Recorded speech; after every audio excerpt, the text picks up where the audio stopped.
and maybe she is, and I just haven't seen her yet. But no. And welcome everyone to the meeting. We are recording this meeting, and we wanted to start with check-in. And since I'm talking, I'll go ahead and try to model some of check-in. And for those who are with issue committees, especially if you have multiple issue committee people represented, you'll be able to talk about in your check-in, just briefly mentioning, not going into detail, 2 or 3 of the key issues of your committee without giving bill numbers necessarily or going into elaboration. So I'm Darian DeLu, located in Sacramento, California with the Sacramento branch, and I'm president of WILF US, so I hold close to my heart all of our issue committees and the wonderful work that all of you are doing. And with that, I guess I will call on people in the order you appear in my participants list, which doesn't relate to much else, but doesn't jump around as much as the pictures do. So Cheryl, for some reason, you get to be next. Okay, so I prepared you had 4 questions for us, which I prepared, but you don't want that yet. No, that's what we want. So please go right ahead. Okay. I'm Cheryl Spencer. I'm the co-chair of the Disarm End Wars Issue Committee. I've been attending their twice a month committee meetings since September 2019. I've been working on disarmament within my own branch, the Palo Alto Peninsula branch, since 2012. I was voted as a new co-chair onto the committee in June 2020, and my other 2 co-chairs will introduce themselves. I will say what we focus on. We focus on disarmament from all kinds of weapons, especially getting rid of nuclear weapons and killer drones. We deal with what to do with radioactive waste produced by the nuclear weapons enterprise and the nuclear power industry. We make sure that the US fulfills its treaty obligations that are to do with nuclear weapons, and we are trying to get the US to rejoin those treaties that the last president took us out of. We advocate for reductions in the military budget and moving that money from nuclear weapons to carbon-free, nuclear-free energy. We have about 78 people on our listserv. About 25 of them regularly attend our bi-monthly meetings and actually do things for projects that we are having happen. About 25 of them occasionally come to meetings and occasionally post. And there's 25 people on that list that I have no idea who they are. They've never turned up. They've never said anything. I think they've obviously past people who maybe in the past did more in the past, but they don't anymore. So 3 main goals for our committee in 2022. The Nuclear Non-Proliferation Treaty review was just postponed to August, but we have a WILF delegation. We're going to be advocating for a successful conclusion to that review run by the United Nations. We want to get more cities to pass the ICAN resolutions about the treaty on the prohibition of nuclear weapons. And we have several bills. We're trying to get new co-sponsors for them, and particularly about banning what we call killer drones and taking military stuff out of space. And we're in the throes of making proposals to the Plowshares Fund for their Equity Rises RFP. And we hope very much that we get at least one of those, money for one of those. And in that case, that will occupy us during the rest of the year. So I think those were your questions. Thank you. Thank you, Cheryl. And I'll move on to Odile. Darian, did you see that Jennifer is here? Oh, that's great. I'll continue with check-in for now, but Thank you. So Jennifer, we're doing check-in. I'm going through folks. Odile, you're up. Okay, my name is Odile Huguenot-Heber, and I'm located in Ann Arbor, Michigan.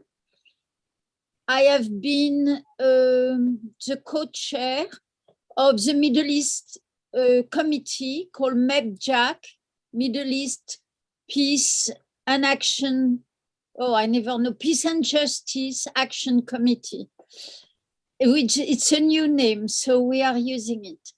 And we are in a transition right now with our leadership, but it seems that some of the new leadership didn't quite understand they were supposed to come on tonight.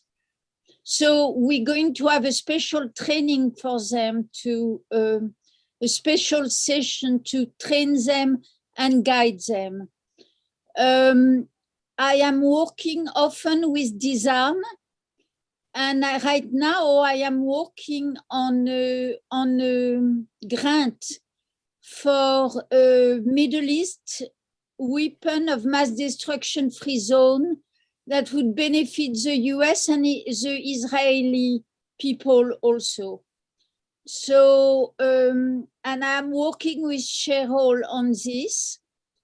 What else should I tell you? Maybe I will leave the rest to Barbara Taft, and maybe she should follow me so it can be more congruent.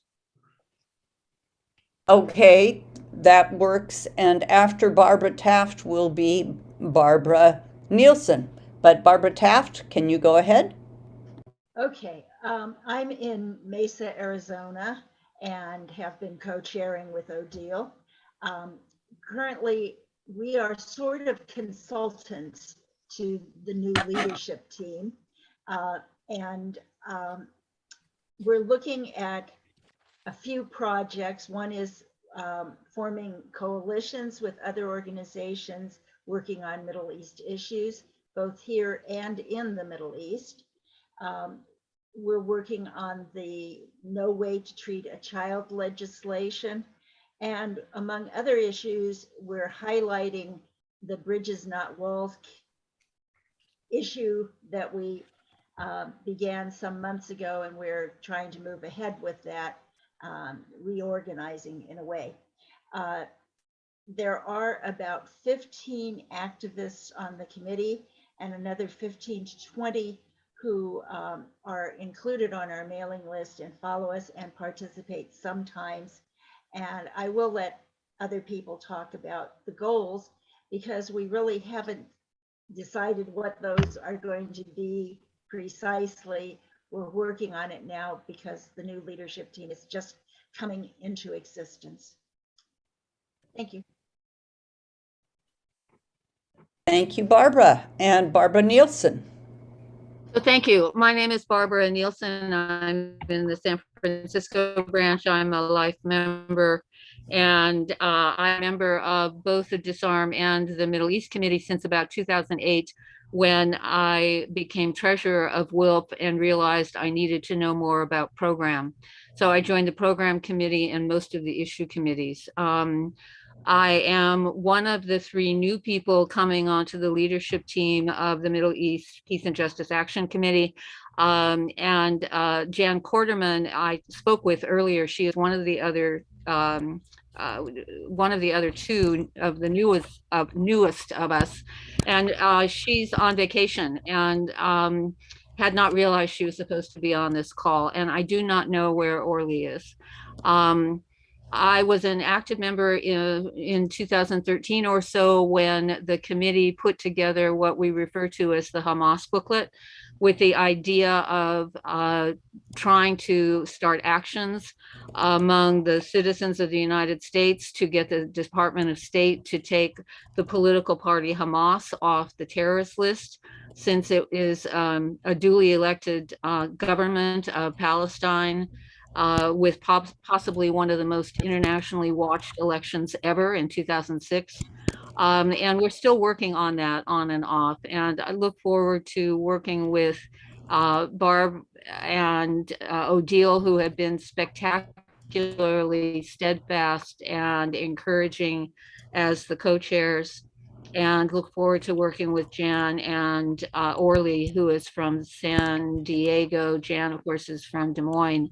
And we're looking to get new people in to the committee and start taking actions, grassroots actions.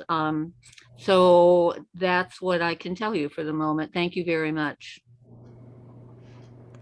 Thank you very much, Barbara, and my apologies if my typing was much audible. The next person to speak is going to be Cindy Domingo, but just before I call on Cindy, after Cindy will be Lenny, who is the co-chair along with Cindy for the Cuba Committee, Cuba and the Bolivarian Alliance. And I just wanted to acknowledge the people whom I'm skipping over who are not program committee members but are on this call. So every now and then I'll mention some more of the people I'm skipping over, but for now there's Anne Frisch and Dietja Bowler and Diane Blay and Frances Jeffries. So Cindy, it's yours. Cindy Domingo, yes. Good evening. I'm Cindy Domingo, and I'm co-chair of the Cuba and the Bolivarian Alliance Issues Committee. I'm based here in Seattle, Washington. I'm a member at large. I'm going to let Lenny answer the questions. Okay, that was quick. Lenny? Yeah, we are the Cuba and the Bolivarian Alliance Issues Committee. Cindy is not only the co-chair, she's the founding chair. Been there since the committee formation. I've been trying to help out for the last 2 years. I'm Lenny Villagomez-Reeves. I'm based in Fresno, California, or close to. Fresno branch is my branch. As a committee, our essential project is to end the US sanctions, embargoes, and blockade of Cuba, Venezuela, other countries in Latin America and the Caribbean. Keeping in mind that the US sanctions are economic warfare directed at civilian populations intended to induce hardship and even starvation in order to remove governments that the US doesn't find are in its economic and political interest. It's important to remember that there are sanctions directed at 39 countries in the world, blocking essential medications and food and creating artificial hyperinflation, creating disease and poverty. These actions are siege warfare, and there can be as deadly as armed conflict, which in many cases they're also intended to provoke and to promote. So as a peace organization, I think it's really essential that we keep in mind that the US has this program of sanctions and that it is not consistent with a belief in peace or freedom. As a group, we maintain ties with the Federation of Cuban Women. This connects WILPF US with the organization that includes over 4 million Cuban women.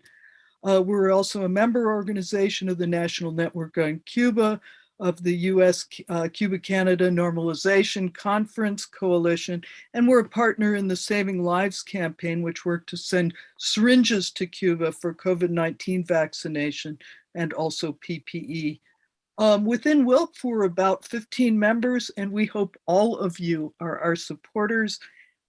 Our immediate goals for 2022 are to convince the current US administration to reverse the more than 240 additional blockade measures imposed by executive order by the Trump government. And this includes removing restrictions on family remittances, family travel, sanctions on banking and tourism industry, and the reversal of Trump's final day's decision to place Cuba on the list of state sponsors of terrorism. We want to continue our organizing and lobbying of Congress to change US policy toward Cuba. We're part of the campaign that got 114 members of the House of Reps to sign on to the Barbara Lee, Bobby Rush, Jim McGovern, Gregory Meeks letter to Biden, demanding that the path to normalization of relations with Cuba be restored and the Trump policies at least reversed. We also want to encourage people to travel to Cuba and to find out for themselves. And if it's possible, pandemic permitting, to bring a WILP delegation with members and supporters to Cuba to find out more. An important part of everything we do is telling the truth about Cuba, because disseminating lies about Cuba is part of the US strategy for regaining control of Cuba. And so we really welcome the chance to learn to use social media and communications more effectively for this. Thank you very much. Thank you, Lenny. And as an English teacher looking at the transcription, I despair of ever persuading people to capitalize appropriately when even the transcription can't decide whether to capitalize Cuba all the time or not. Next will be Jennifer Bailey, and just so people know what's coming, after Jennifer is Joan Goddard, then John Cepuldo, and then Mary Beth Gardam, and we'll continue from there. But Jennifer, check in. Thank you. My name is Jennifer Bailey. I'm a member at large of WILP. I've been involved in several different committees over time, and I'm currently the National Program Chair, brand new, I might add. I am very encouraged by a number of projects. I've had a chance to talk with several of you to get a better handle on what it is you need from a program chair. And I'm delighted to hear of a lot of the creativity that's going on, particularly in the Middle East and disarm. And I look forward to talking with additional issue committee chairs in the very near future, because I think there's a great deal of synergy. As far as my additional interests revolve around building on Lenny's idea, truth in communications.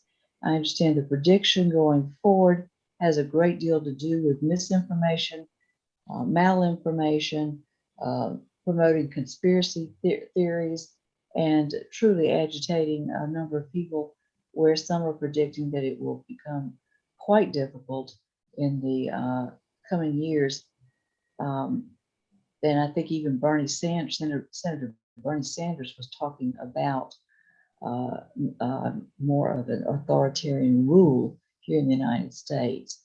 So I would very much like to work with social media to deal with biased journalism, such as embedded journalists that the United States military requires for any coverage by the journalists, the media in places such as the Middle East.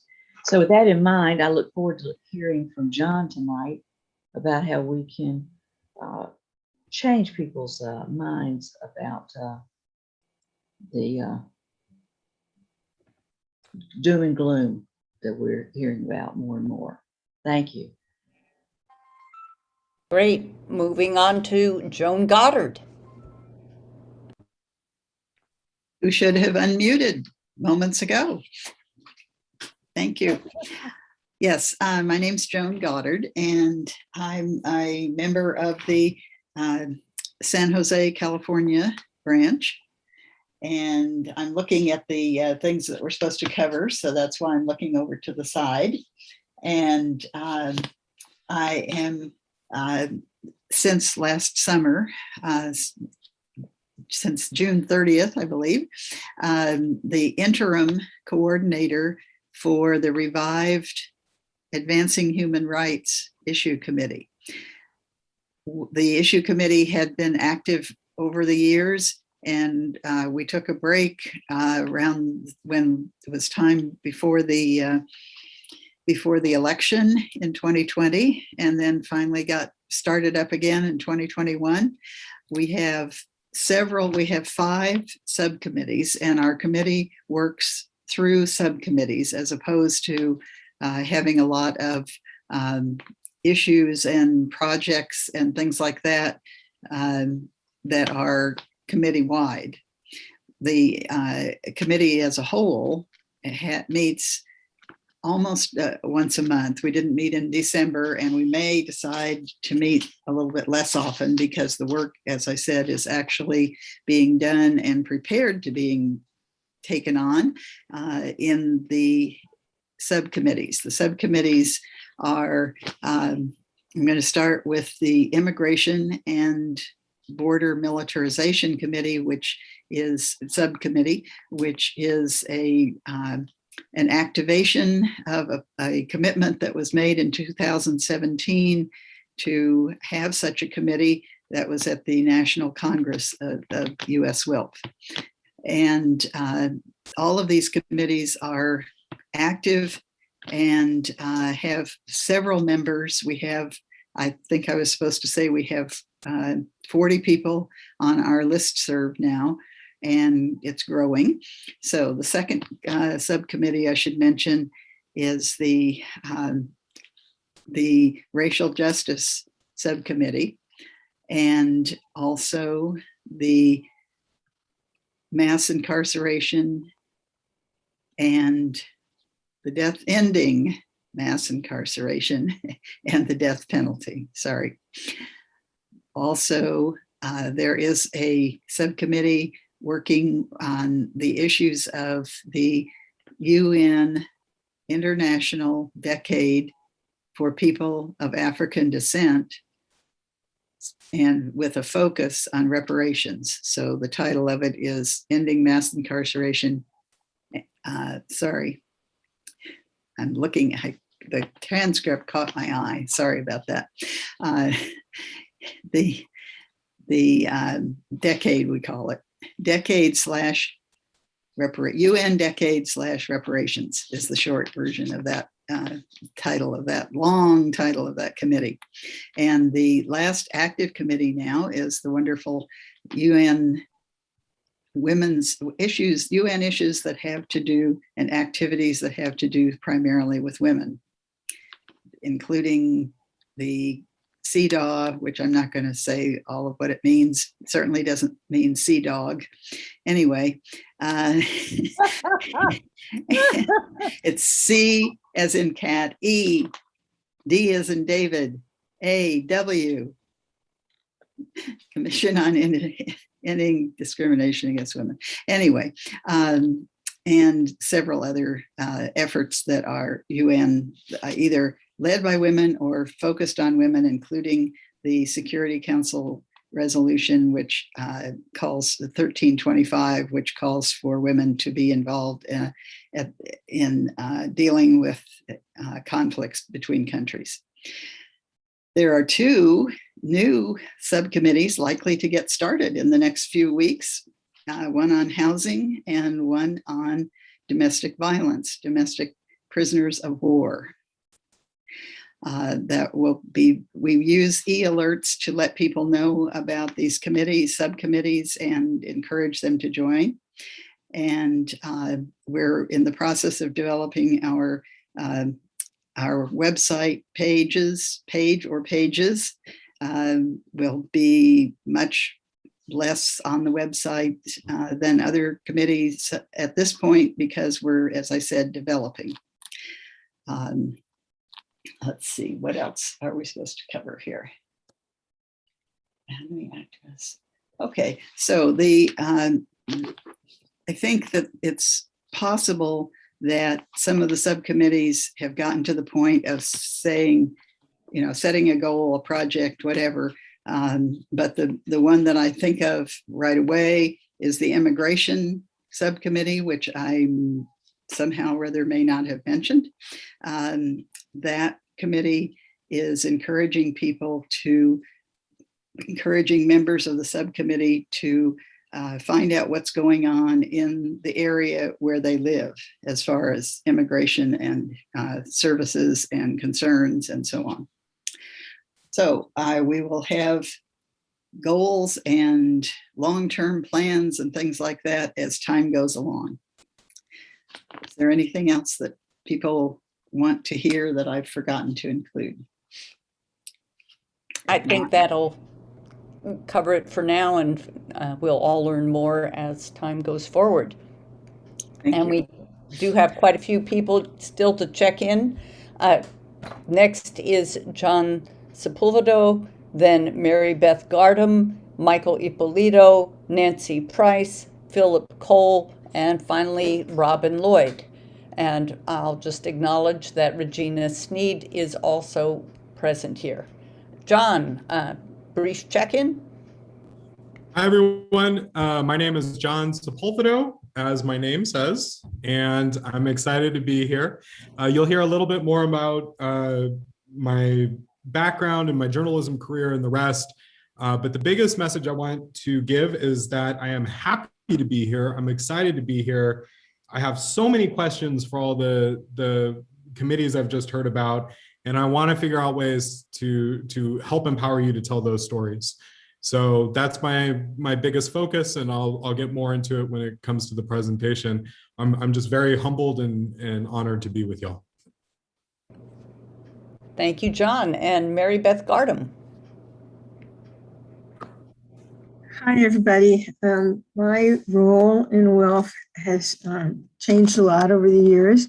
I've worn many hats, starting with co-president of the Des Moines branch and joining the Corporations versus Democracy Committee and eventually leading that committee.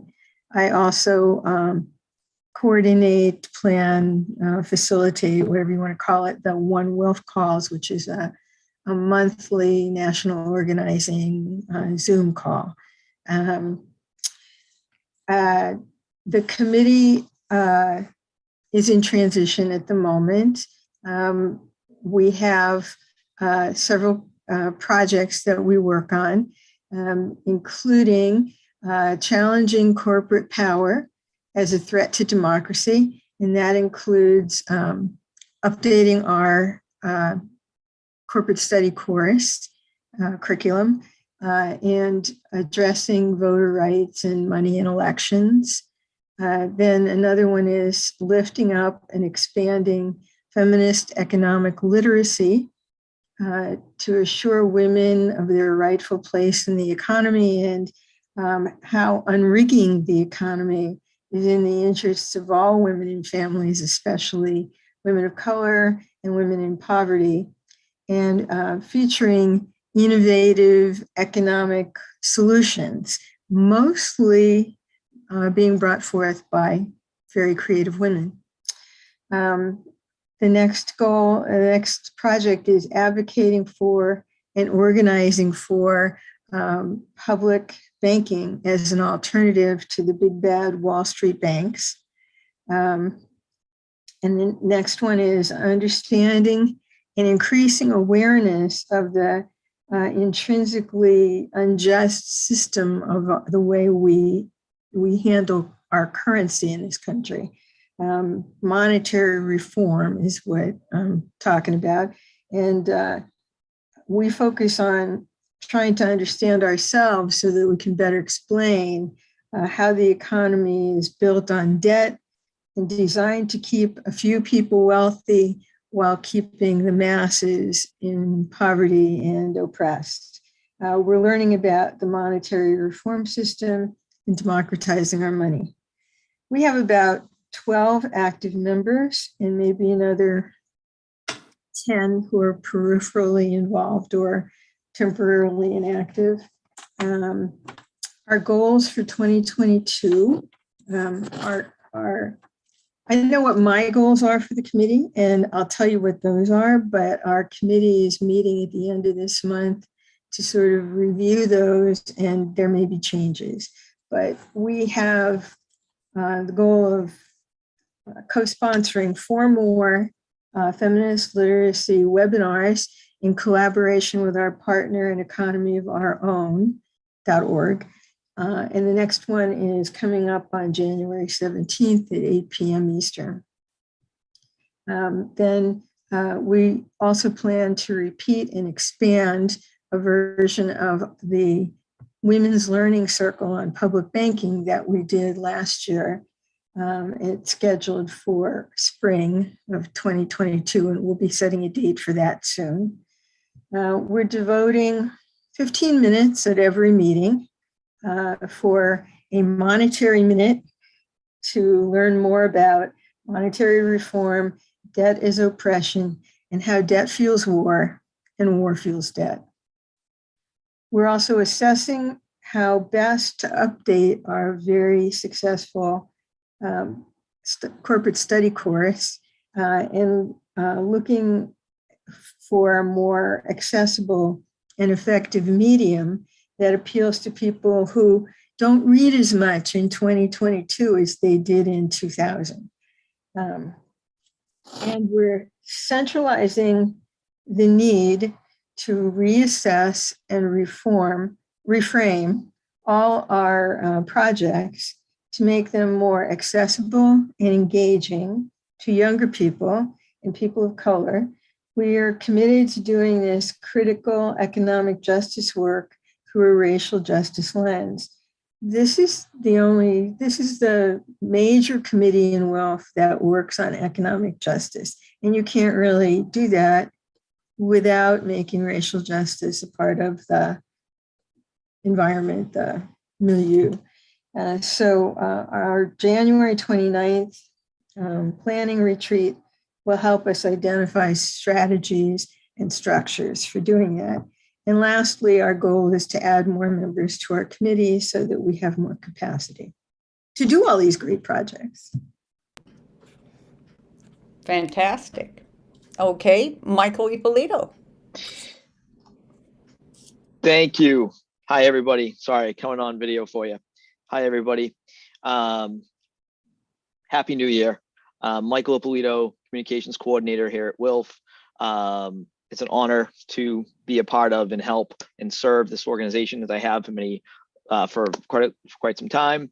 And also excited to support lots of developments happening in 2022. It's gonna be a very exciting year for WILF with some of the things that we have coming up, and with the new website soon, and the new staff and a lot of things going on with programs. So I'm really excited to be sharing with all of you. And also we have someone on this call who is a wonderful person here that I'd like to, a Dr. Fran Jeffries. I'd like to just say shout out to her as well. Just someone not regularly on these calls that I, she's a wonderful person who I think we would do wise to plug in with. So thank you so much, everyone. And thank you. It's a pleasure. Check. Thank you, Michael. And Fran, we may well have time at the end of our meeting to be able to talk more with you. We do have a full agenda before us for this meeting, so we're delighted that you're attending, and I hope we'll be able to talk with you later. I wanted to now have Nancy Price introduce herself, then Philip Cole, and then Robin Lloyd. Nancy Price. And Ellen Thomas. Oh, thank you. Yes. And Ellen will be after Robin. Sorry about that. I forgot a person who's basic. But Nancy Price, are you available? Yes, I'm here. Okay, go right ahead. So hello, fellow committee members and guests to this call. I'm a co-chair of the Earth Democracy Committee and meet with the Sacramento branch, and Randy Salick is my co-chair, and she's a member of the Santa Cruz branch. I started out with Mary Beth's interest to corporate power asserting the people's rights in the early 2000s, and then moved on to Save the Water campaign. And then in 2000, I believe it was 15, there was a clamor to broaden the scope of mental work, and Save the Water campaign became Earth Democracy. So we have, I also serve with Mary Beth and a few others on the One WILF planning committee. And as you can imagine, a great deal of our work meshes with Middle East, and disarm even the Cuba Committee in looking at the issues that have already been raised of the military, industrial, corporate, congressional complex. We're in the process of moving from sort of primary focus over the past couple of years on PFAS forever chemicals to creating a set of campaigns and projects which we're developing text for now for the new website. And our main focus is going to be on the military's carbon boot print that goes along with our Climate Justice, Women and Peace campaign to highlight the environmental impact of conflict and war, and looking at many aspects of that, which I won't go into right now. But one of our goals is to help to bring together and be part of the emerging peace and climate movements. Second, we're going to be focusing on the human right to water, continuing our PFAS, forever chemicals, military poisons focus with first now the Vermont project. And then we're also going to introduce the new Blue Communities campaign, which is to engage with our members and branches to pass local resolutions that their community is a blue community, with various aspects to that resolution, particularly opposing privatization. And third, we're going to be developing a somewhat comprehensive food sovereignty campaign to begin with a focus on CAFOs and working with groups in North Carolina and Iowa. Contemplating putting on, perhaps in North Carolina, a rights of nature one-day program to highlight the way that water, air, and land are compromised by the action of CAFOs and the pollution of those precious aspects of our environment by the search for and demand for corporate profits, and also the way they treat their workers. So when it comes to our listserv, we have an Earth Democracy listserv that has about 60 people on it.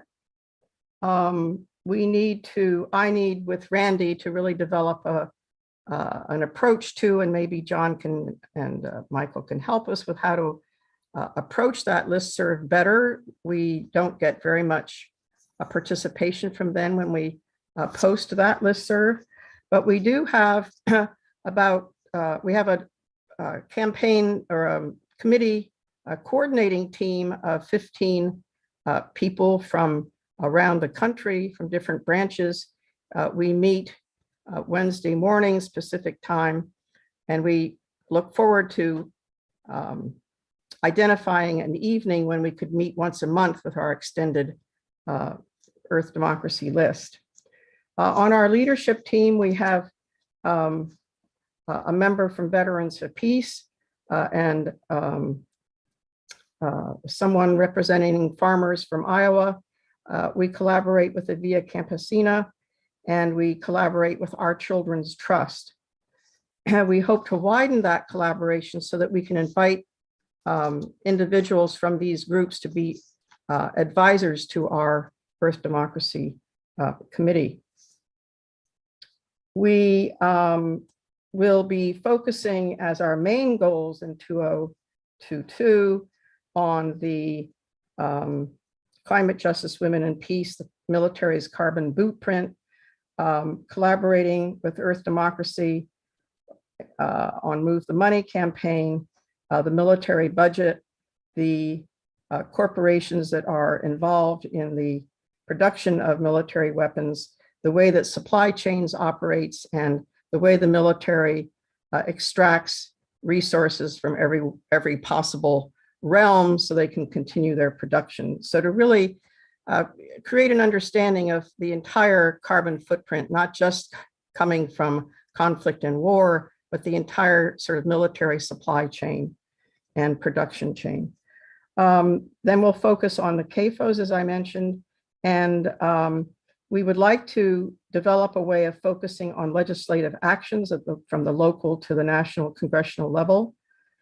And one of our emerging goals is to reach out to members and branches to learn of what they are doing in their communities or what challenges are in their communities that relate to our Earth democracy topics and campaigns, to feature those in e-news or in Peace and Freedom magazine, and to work with those members in the communities to really uplift and highlight how they're approaching these challenges so that we can build a broader Earth democracy, a movement, and climate action movement. Let's see, I think I covered what I was asked to cover here. So thank you. We look forward to learning more about how to use social media to uplift our Earth democracy work. Thank you. Thank you, Nancy. We have just a few more people to hear from.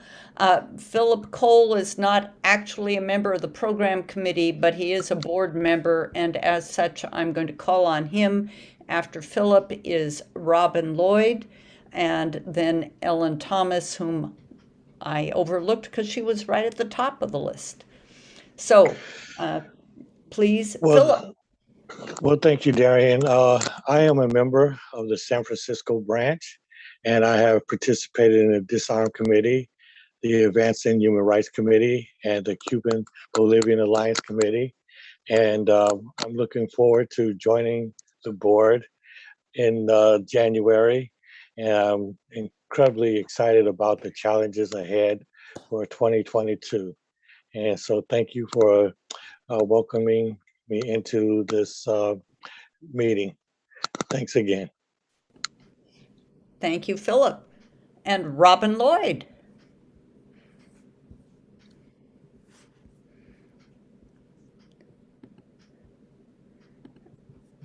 Robin, I'm trying to find you on my screen to see if you're muted. You are muted, so we can't hear you. Sorry. Yeah, so I'm Robin Lloyd. I'm one of the 3 co-chairs of Disarm. I live in Burlington, Vermont, and we have a branch up here where we're active on the PFAS issue, and also hoping to have an event happen on the 22nd for the first anniversary of the treaty prohibiting nuclear weapons. And I would just say that I listened to a bit of the meeting, I guess it was a board meeting introducing the new people. And I really enjoyed listening to John talk about basketball as a kind of spiritual and community force to bring people together. It was a beautiful soliloquy. So thank you. Thank you. And finally, very importantly, the woman who helps bring so much of our recordings to a place where people can view them, Ellen Thomas. All right. Thank you, Darian. I live in the mountains of North Carolina. I'm an at-large member of WILF and on the Jane Addams branch. And I'm active with the social media committee and with social media in general. And I want to put a plug in for the January 22nd first anniversary of the Treaty on the Prohibition of Nuclear Weapons, and ask people, please, if you haven't already signed up to WILF Smart on Facebook, please do, and post your pictures and your descriptions of whatever events you attend. And I'm coughing, so that's all I have to say.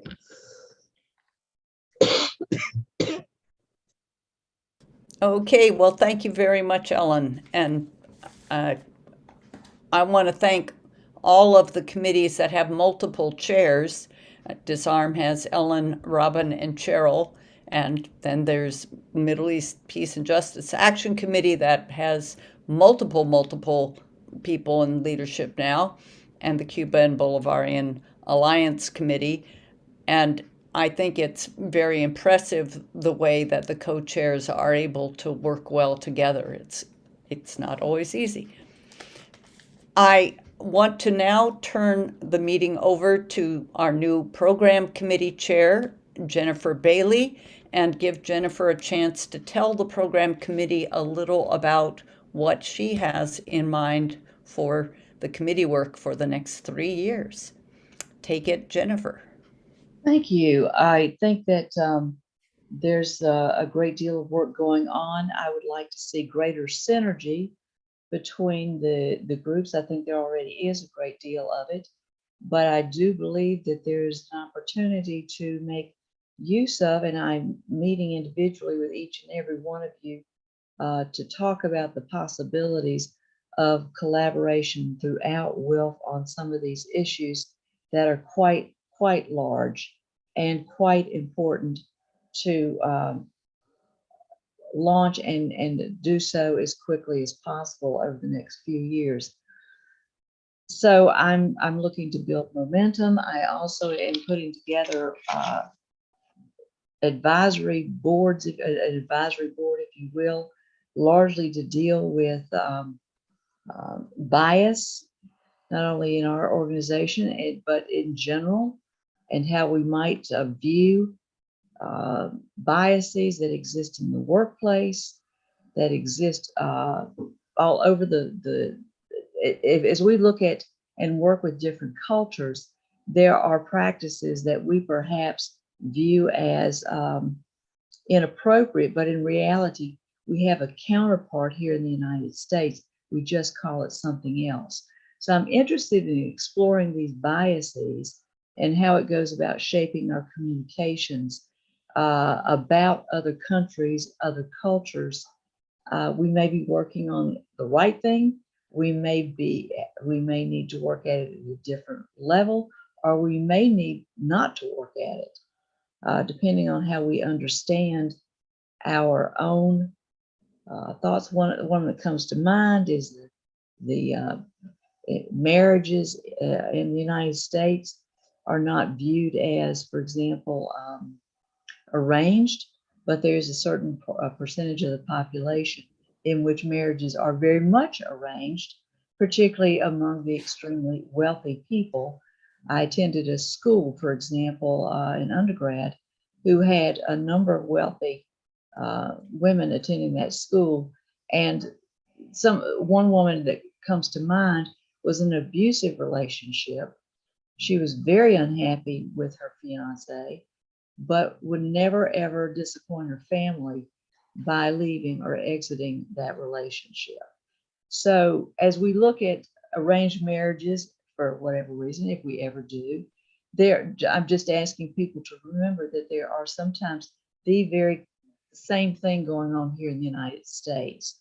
Dowries, for example, have been something that you might see in a marriage, but on the other hand, it's called a bride's price somewhere else. So those are the things I'm interested as we reach out to other groups, other cultures, that we take a look at what that means to that culture and what it means to this culture, because chances are there is some sort of counterpart that exists across the board. And it turns out that we might have seen Europe, for example, take this on, and in reality, Europe has quite a number of human rights abuses. The United States has perhaps the most human rights abuses in the world. So we often don't see our own selves in the same lens other people will. So that's one of the things I would like to work with everybody, and I'm interested in putting together some workshops about how we might go about examining these things. We don't need to step on toes. We need to deal with what we have in common and what we need to change that is in common. and respect our differences. So there's a course in biased journal, the different biases, particularly that I think John can help us understand better about embedded journalists, particularly serving the military's interests. And then there's the whole notion of biased reporting, and so on and so forth. And I understand it may be getting worse. So I would like to hear from John on that one. But those are the big things that I see. If we can collaborate not only internally, because these are some very great projects you're working on, and there may be some synergies where we can gain more momentum, and then examining bias in general, inside, internally and externally, and how that might alter some of our choices. And I'm also very excited about working with John to better to enhance our communications, enhance our effectiveness. And I'd like to open it up to any questions. As I said, I'll be talking with you individually because I think that gives us a little more time to talk about where your interests are and maybe get together and think how we can collaborate further. But I think this is very, very good work. And if there's any questions anyone has, I'd be happy to answer them at this time. Anyone? Well, you guys are a tough act to follow. So anyway, I think at this point in time, I'll turn it back over to Darian so that she can perhaps at this time introduce John. Thank you. May I just ask one question, Jennifer? Would you mind putting your contact information in the chat so that people can get in touch with you? Certainly. I'm working with Diane to get a Wilf email address, and at this point in time, is that something that would be better? I have already listed my personal information with Diane. There's a roster, so it's on that. So where might we go with that tonight? Do you want to wait until the official Wilf address is assigned, or work with personal emails until that's assigned? If I may jump in here, often for the members of the program committee, they'll contact you at your personal email address, and we use the official program committee email address for things like e-alerts and e-news articles, because those get published into the wide world, and we're trying to protect your confidentiality of your personal email address. But if people in this call understand that this is an email address just for use of members of the program committee, and if that's okay with you, Jennifer, then you could go ahead and put it in the chat. Okay, it's putting it in there now. Thank you. And just before we proceed, I understand that Jan Korterman, who is another board member, has joined us in this meeting. And since we had Philip address the meeting, I'd like to go ahead and invite Jan to just introduce herself.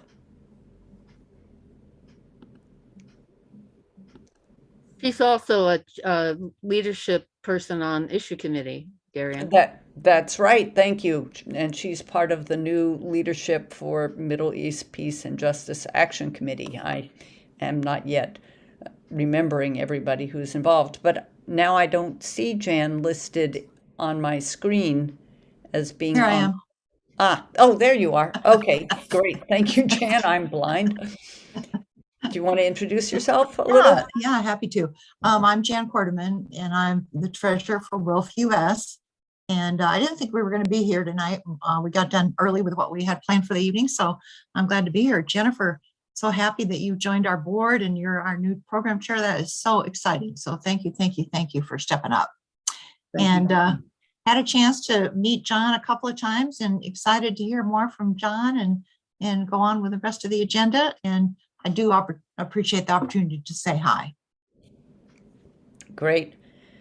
Okay, well, John Cepuldo is our new electronic media communications something or other. I think we have had several titles for his position, and I apologize that I can't really remember them. I will just mention I hope many of you had a chance to check out that link I sent out about John's work with National Public Radio. He was a host for the California Report, which is a National Public Radio feature that people in California are probably familiar with. He was a local host for NPR's Weekend Edition via Oregon Public Broadcasting. He's been a producer for America Public Media's Marketplace Weekend. He worked as a national correspondent for CNN, as a news director for WUSF in Tampa, Florida. He has quite a number of prestigious awards in investigative reporting and worked with CNN when they got a Peabody Award for their coverage of the 2010 Gulf oil spill. So I think we should all be impressed. And I'll leave it at that and ask John to speak up for himself. Thank you. I appreciate that, Darren. I appreciate the opportunity to speak. I was going to talk a little bit about my journalism career, but I think Darian pretty much covered it. It's always weird hearing your life kind of back to you, especially over Zoom. But as I was listening, and I think I'm going to pivot a little bit off of kind of what I prepared to talk, if I can, just off the top of my head, because as I was listening to your committee focuses, I was thinking about my own life. So one of the focuses I heard was the end of domestic violence. Domestic violence was a feature of my childhood, and it is very, very destructive. I was thinking about, we were talking about perfluorinated compounds, PFAS, as we're something that I reported on heavily, and I was in that area of Northwest Georgia, where DuPont sold Stainmaster technology to Mohawk and others, and there is a good chance that I've never gotten tested, but as we know, the perfluorinated compounds are in every single living being on the earth. You can't actually find a test sample. That is something that needs to be communicated, and I was thinking about that impact of my own life, living in a place where the water was contaminated with perfluorinated compounds.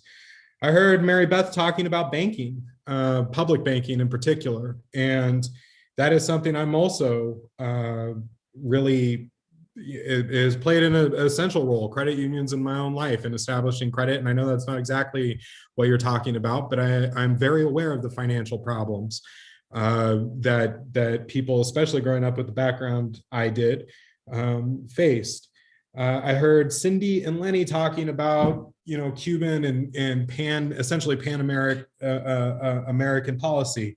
I heard about the nuclear waste issue. I think those two issues meet together on the beach of Rincon in Puerto Rico, because we are seeing drugs come in through Cuba because of this hyperinflation that you're talking about. And it is coming in through the west side of Puerto Rico, where there also happens to be a massive, kind of depression, not to mention all the COVID cases, but in Rincon especially, because there is an abandoned nuclear reactor on the beach. The things that I'm trying to bring together is that everything that you're working on, from disarmament to the ends of authority, I heard I was listening about authoritarianism, all of these, the death penalty, mass incarceration, all of these have played a part either in my professional or private life. And I think that, Darian was talking about the title. I think that the title that you should remember from me is that my only job is to help you tell your stories, figure out who you have to get in contact with. So one of the things that I was hearing Lenny talk about, for example, was reversing the 240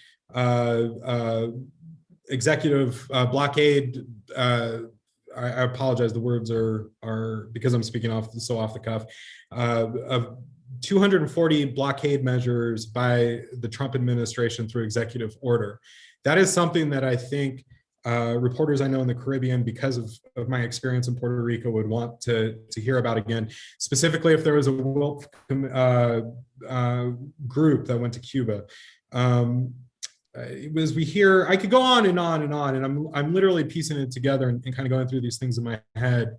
But at the end of the day, my job is to help tell stories. And I see Mary Beth say storyteller in chief.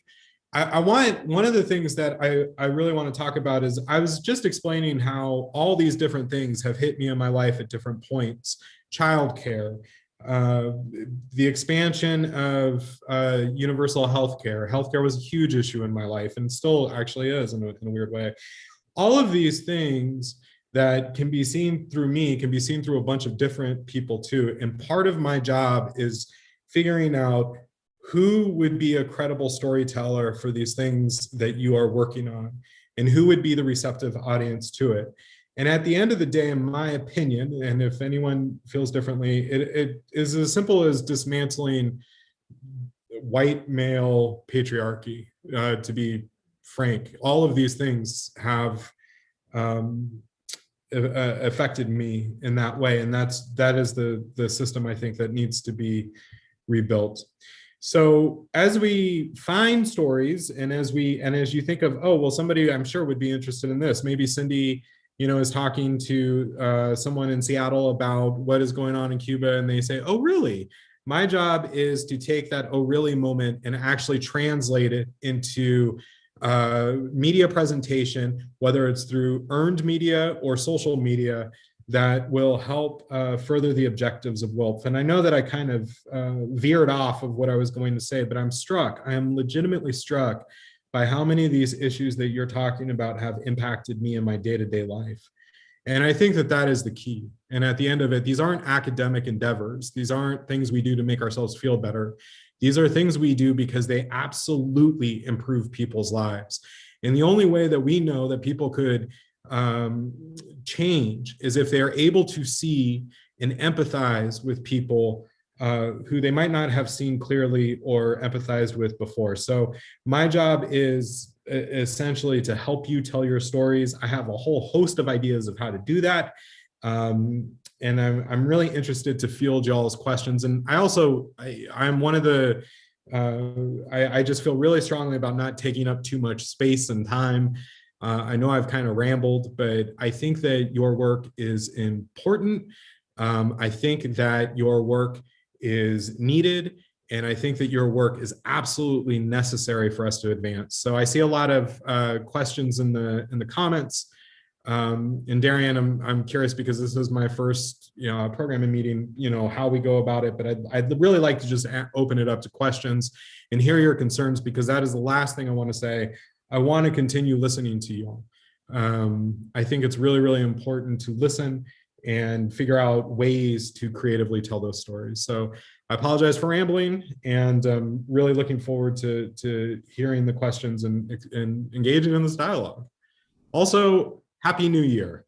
One last thing, while all this was going on, somebody handed me this cookie, and it took everything I had not to immediately shove this cookie right in my mouth. So it's a homemade cookie, and that's what's happening at the Cepuldo household tonight, is homemade cookies are being passed around. So anyways, I'd love to answer any of your questions and talk about this in very specific terms as we move forward. Thank you so much, John. And if people are familiar with the marshmallow test, you'll see that John has succeeded in passing the marshmallow test by resisting that cookie. So there are a number of questions in the chat, and I wonder if you would like to just ask people to raise their hand, either physically so they're visible in a gallery view, or virtually in case they are not visible on the quilt squares in the gallery view. And then I leave it to you to call on people. And you can handle it. If you need backup, just ask for it. Very well. There is one thing I took a note, and I apologize because I was literally going through my notes while I was talking with y'all. There is one thing I did want to address. One of the things that Jennifer Bailey said was she wants to figure out how to use social media to change people's minds. And what we know is that is actually not, and I say this because I know where you're going with this, Jennifer, and we've spoken, before. I don't think it is about changing people's minds. I think it's about reminding them who they are and who we are. And I think that that's where that empathy test comes in. And what we're really asking them is we remind them who they are, and we're hoping they'll change their behaviors, if that makes sense.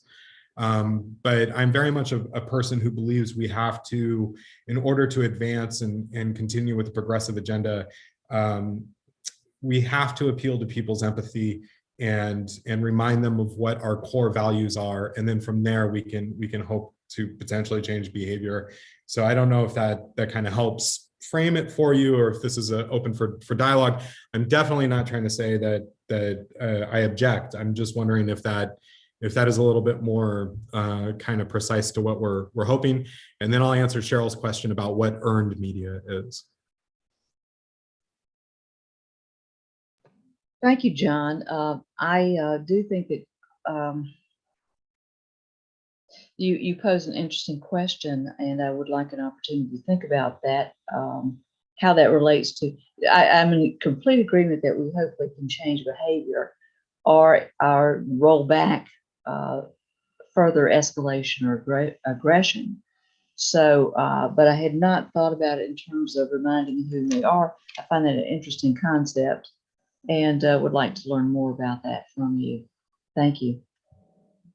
I appreciate you for posing it. And I think, one of the things, Jennifer, you were talking about that is really important, which actually leads into Cheryl's question about earned media, is this idea of bias. And as someone, I'm actually kind of embarrassed when I listen to how many news organizations I've worked at, because what I realized over time was that in the guise of objectivity, that is where we find true bias, because if you are objective, that means that you say it gets reduced to, well, so-and-so said this and so-and-so said that, so we have to present both as though they are somehow equal or of equal weight because there are quote unquote two sides. There is in my mind, the deference to objectivity is often what is biased, because if you're truly objective in the sense that the journalism world wants you in, what's going to end up happening is you're not going to be able to say what something is. And a great example of that is the climate change debate. I was at NPR during a time when many scientists were paid exorbitant amounts of money by Exxon and other groups to BP is a great example, to essentially say that climate change is either up for contention and that wasn't ever true. But because of the deference of objectivity, it took about 8 to 9 years after NPR knew that this was the strategy for them to actually say, no, this isn't the reality. And that 8 to 9 years, now NPR, is just one example. There were many other organizations to do that. And I'm only saying that because that was my experience. But I think that a lot of the bias that we see has to do with this pursuit of objectivity, because what it does is it just reinforces the same, systemic pressures that make it hard to act politically. The other type of bias that we're seeing, and this is something that I'm particularly keen to, so part of my experience professionally is the intersection of environmental justice and racial justice. One of the stories that I covered for really in depth and I'm very proud of is there was an occupation, the Bundy occupation of Eastern Oregon. I don't know if anybody is aware of that. I don't know if anybody remembers that in 2016. Cindy, that was kind of in your neighborhood in Seattle. It was in the Northwest. It's when a bunch of dudes took over a federal refuge. It was a precursor to what we were going to see with the Proud Boys and the rest. There is, as climate acceleration happens, there is going to be a crippling demand for things like nationalism, to actually see more fossil fuels exploited, because there's going to become an even more entrenched us versus them narrative. And we're starting to see media reflect that. For example, we see outfits like the Epoch Times, which actually gets almost as many page views as the New York Times, not to mention a whole host of white nationalist social media mavens, I would say, guys like Mike Cernovich. I don't know if you know Cernovich. I'm sorry. I don't know if you know who he is. There's some other ones who I won't mention, that are getting essentially able to push their message onto millions and millions of people because of their followings. And so what we're seeing is this nexus where the quote unquote traditional mainstream media, so think of your PBS NewsHours, your CNNs, your New York Times, in the guise of objectivity, they're not able to kind of counter this radical right-wing swing. This is all kind of like a heady discussion, but the key is going to be whether WILF and other affiliated groups are able to counter that with messaging of their own. And that is going to be a really important topic as we move forward. And how do they do it in an authentic, caring and empathetic way, a way that doesn't tell people what to do, but shows them who they are? Because we know generally that is the most effective way to motivate people through media. So I'll be able to answer questions, but to answer Cheryl's, that kind of addresses the bias issue. To answer Cheryl's question, when I say earned media, what I mean is media that is, so for example, if media that goes through a reporter and is reported through a news organization, paid media would be as if you bought an ad or a billboard, and then of course social media is what we see on Twitter, Facebook, Instagram, and TikTok, avenues like that. So an earned media opportunity I can see right off the bat is with Lenny and Cindy's group.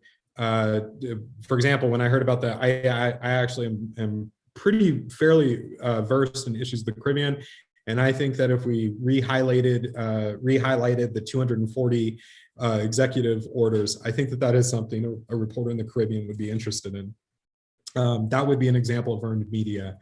Let's say that we are taking action on the Middle East, on the Middle East Committee, or we're taking action with nuclear cleanup of some sort. Getting reporters to pay attention, getting to whether it's television, print, or radio, podcasters, whatever you want to call, that would be an example of earned media. So did that answer your question, Cheryl? Yes, thank you. Okay. Mary Beth said, I think we can and should use social media to demonstrate connections between issues we work on and the real life issues people face. And that's actually what I was trying to do. And I will say, I am very aware that I did it stumbly and a little clumsily, but the idea is to refrain, or pardon me, refine those moments in day-to-day life that exemplify what we're talking about. Another example of that was I would have loved to have gotten video footage of getting the syringes to Cuba for immunizations. And actually hearing from someone talk about that, who's actually putting it in the package and talking about like how ridiculous this is. Part of, I think what we have to do is find those moments in life where our life interfaces with our work and be able to capture those and tell those stories authentically. So that is one of the things that I'm gonna be hopefully able to help with. Regina Sneed asked, how many hours a week do you work? On this, I am dedicated to 15. So far, I've been putting in a little bit more than that, just really trying to get a better understanding of the organization.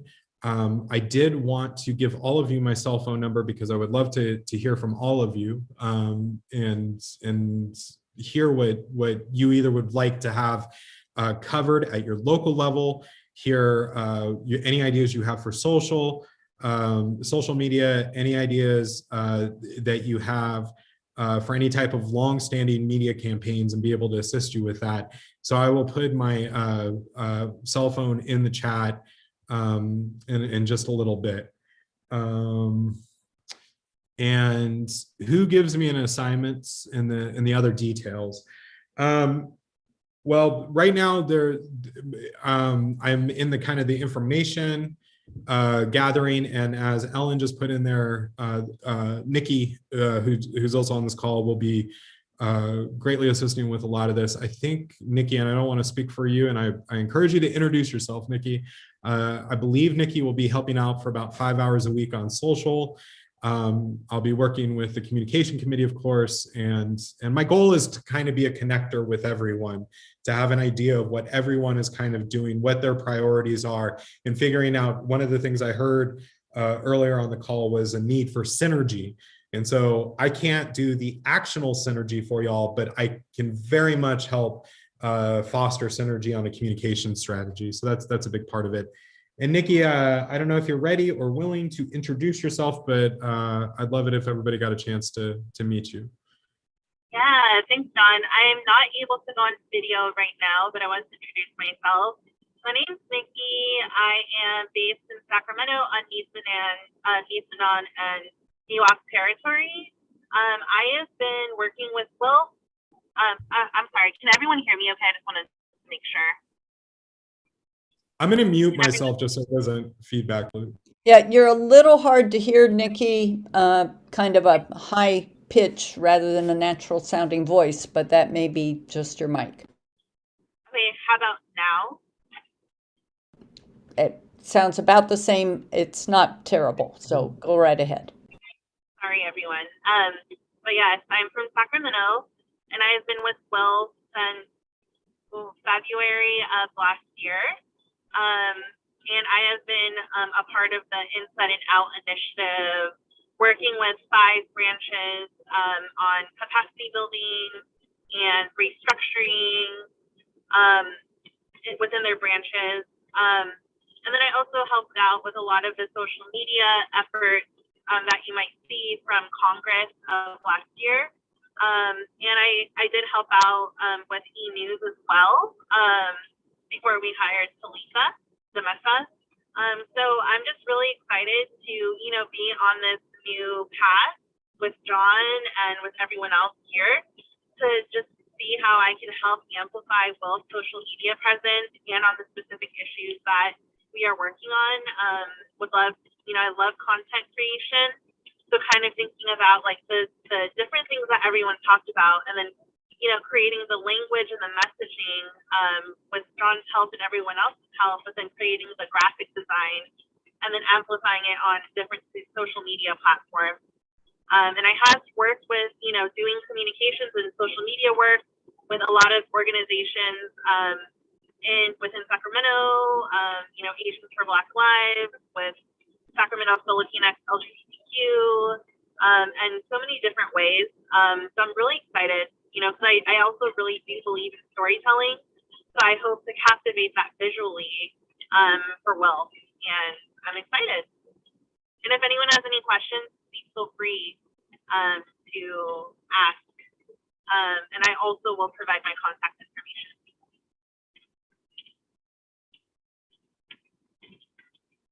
Thank you.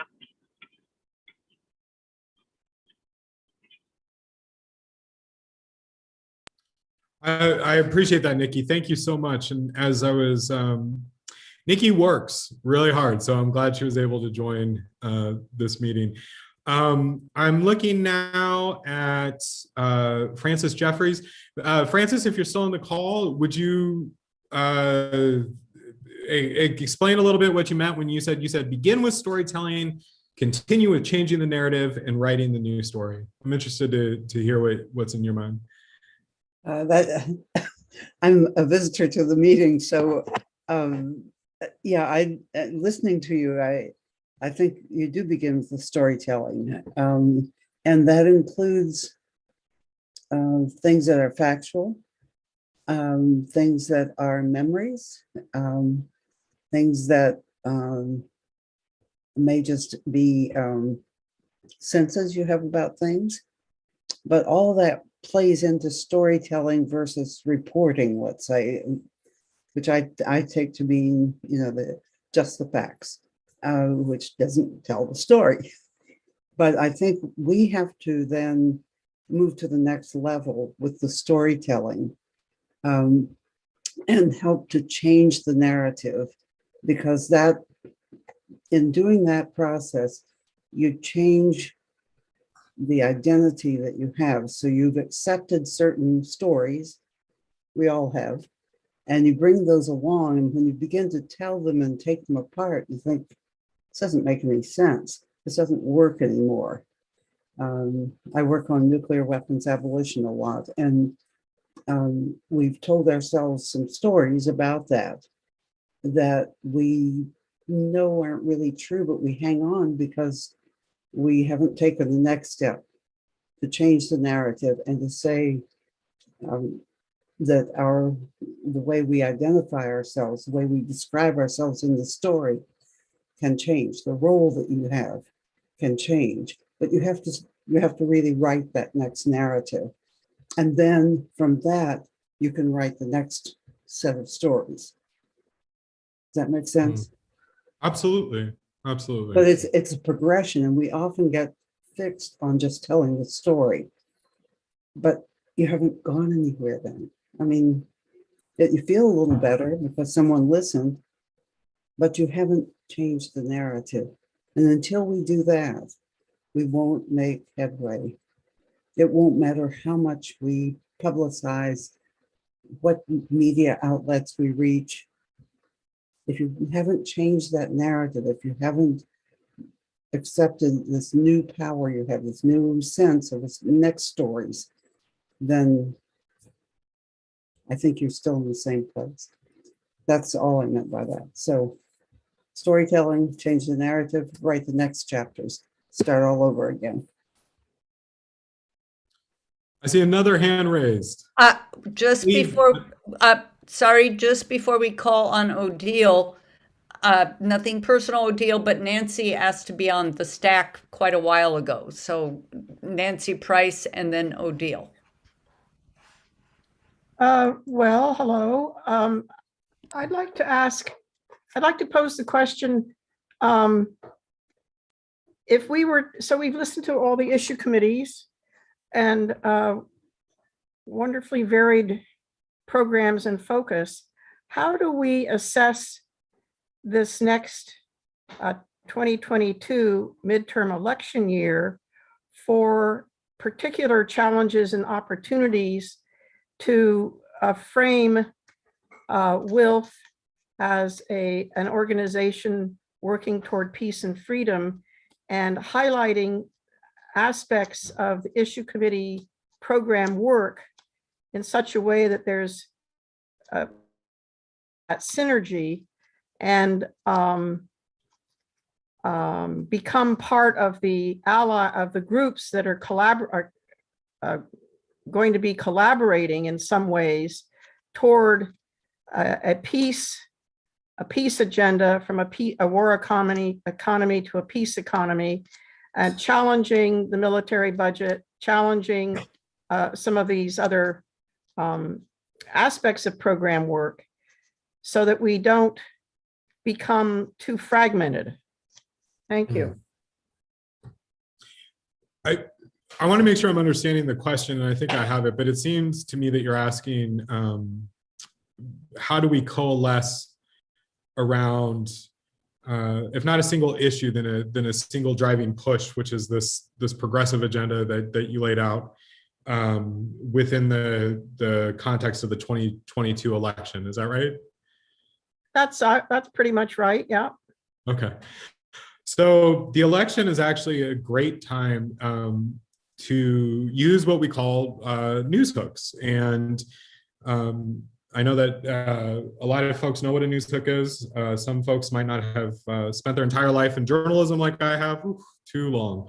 But the point of a news hook is essentially taking something that is already happening in society and using it to further whatever message or agenda you have. And an election is generally a really good time for a news hook when that agenda has to do with politics. So I'm a big believer, very much, Nancy, in finding issues at the local level that can be broadened out. I'm a big believer in working and building kind of a groundswell. One of the things we see in media is if you can get a couple localities to report on it, the story could soon go national. That could be very effective. And I also think social media wise, I think people are going to be much more willing to kind of during that time to plug into that type of messaging on social media. And then finally, you know, the three areas of media that I generally focus on are, again, earned media, which is, you know, getting a reporter to cover it, social media, which is something anyone can do who has access to an app and Wi-Fi, and paid media, which is when we pay for something. And I don't anticipate proposing a lot of paid media projects, but I could see proposing one if it was appropriate as part of a clever campaign ahead of the elections. The last thing I'll say is that when we get nearer an election, one of the other things, just to give you all some background on me, I left journalism in 2019 as at least mainstream journalism. I became an activist. I started working on a host of different issues, from the Clean Car campaign in California to the border wall when we were talking about border militarization. That's something, again, I grew up in San Diego. I lived on the border. They used to stop me all the time. And that is part of that militarization that we're talking about. But particularly the Kumeyaay tribe with the border wall is the thing I most worked on. The reason I say all this is because it gets much, much harder to do that paid messaging as we get closer to election. And I saw, I believe it's Barbara, said, "Are you saying news hook?"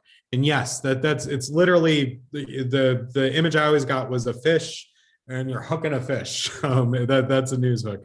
So something to pull a reporter in is essentially what it means. So it's going to get much harder to do paid media running up to the election because the rules that go in place.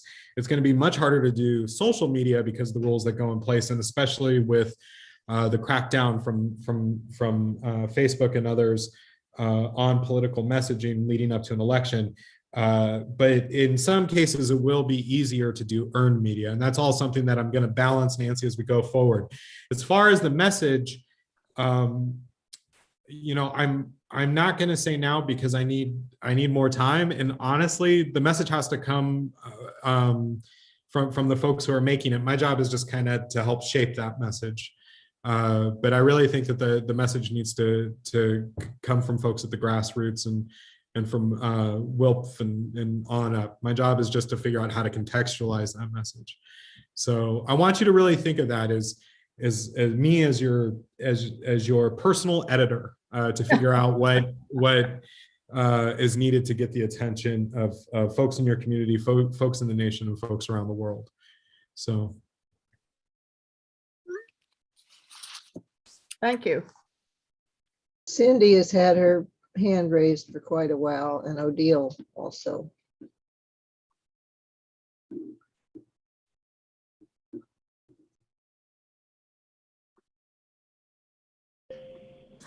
Odile, go ahead. I actually have to get off right now because I got to go to another meeting. But John, Lenny and I are going to call you about some Cuba stuff. Great, and I'll make sure you have my phone number. Good luck with your next meeting. All right, thanks. Okay, what I wanted to say is, as a Middle East committee, we're trying to stop any war in the Middle East, and especially the war in Yemen, which has been so terrible. It's been like hell on earth. And so many children are dying every second because the ports are blocked. So we wrote many e-news about it to let our members know. And we wrote e-alert. But when we have an e-alert, we would like many other organizations have, is that you can click on something and it sends you directly to your representative. And so you can immediately call them or email them. And we don't have this ability in WILF. So if I want to do that, I have to go to Code Pink, or I have to go to Peace Action, because WILF doesn't have this ability. And it would be nice for us to be able to do that, because then we would be able to know how many WILF are responding to our re-alert and how many are calling their representative. And then maybe we could start organizing and strategizing on which representative we need to get, because we have many branches and we could strategize. So I wonder if you could help us with that. Thank you. We used to have this ability, but the person that was on the program left.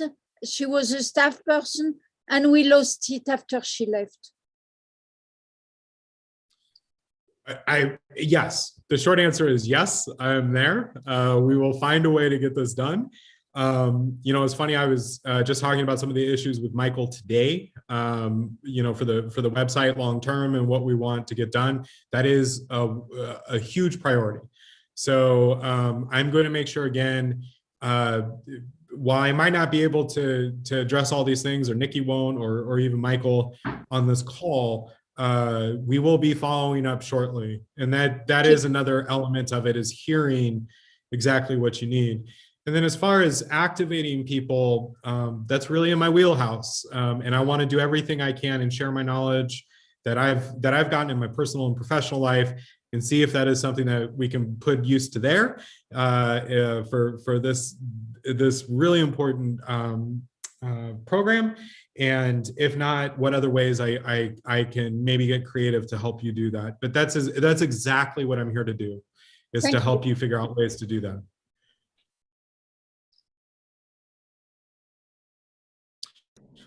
Are there other do we have another? Sorry, go right ahead, John. I was going to say the same thing, Darian. I didn't mean to interrupt. I apologize. Oh, I do see, I believe again it was Barbara. She says, John, do you know that we are nonpartisan, that our focus is the issues and not naming people who support or are against our issues? Yes, I am aware that of the nonprofit status. And I don't look at these as partisan issues. Perfluorinated compounds affect people regardless of their political party. And I could go on and on. Immigration policies that are barbarous, and that, it's not a partisan issue for me. And I hope that answers your question. I do want to make sure, Barbara, let me see, one of the other issues is to be able to connect our members with the USA congressional districts so they could click through on our alerts. And this is good for me to know. Barbara, help me understand kind of the congressional districts query you have, and how do I square that with us not being partisan? There's a difference between contacting your representative and asking them to support an issue, and campaigning for people for election or re-election. We contact our representatives all the time. And but what we don't want to do is what we did, for instance, more than people realized, I think, when a woman whose last name was Clinton was running for national office. Tons of people used our listservs and our email saying, oh, we've got to support Hillary because she's a feminist and it would be really important to get her into the presidency. And that's all nice, except that we don't support people for election. And so there's a difference that I think is very clear. And I just made a phone call to Barbara Lee's office today because I want to talk to somebody in the Oakland office about who locally is dealing with the TPNW. And that kind of stuff is done all the time. So if we have an issue, and like on the Yemen thing, and we say to our members in an e-alert, we want you to send this letter to your congressional representatives. And here's the letter. There's a way to do it. So, because other people do it all the time. Peace Action has the ability, Code Pink, to click on it and put in your zip code, and it will immediately go through, rather than asking every one of our members. You're shaking your head, but I'm going to finish what I'm saying because other people. Oh yeah, no, go. I wasn't trying to suggest anything. No, but yeah. So the shorthand is, you, rather than say you've got to go to congress.gov and find out the email address for your congressional rep, blah blah. That's reinventing the wheel, and we should be able to tell our people that they should just send it, and all they have to do is put their zip code in.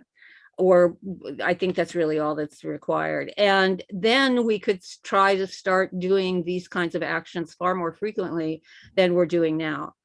Because we're asking too much of our members to try to do it now. And those few who do it have been doing it back from the days when they wrote paper letters. And that's great.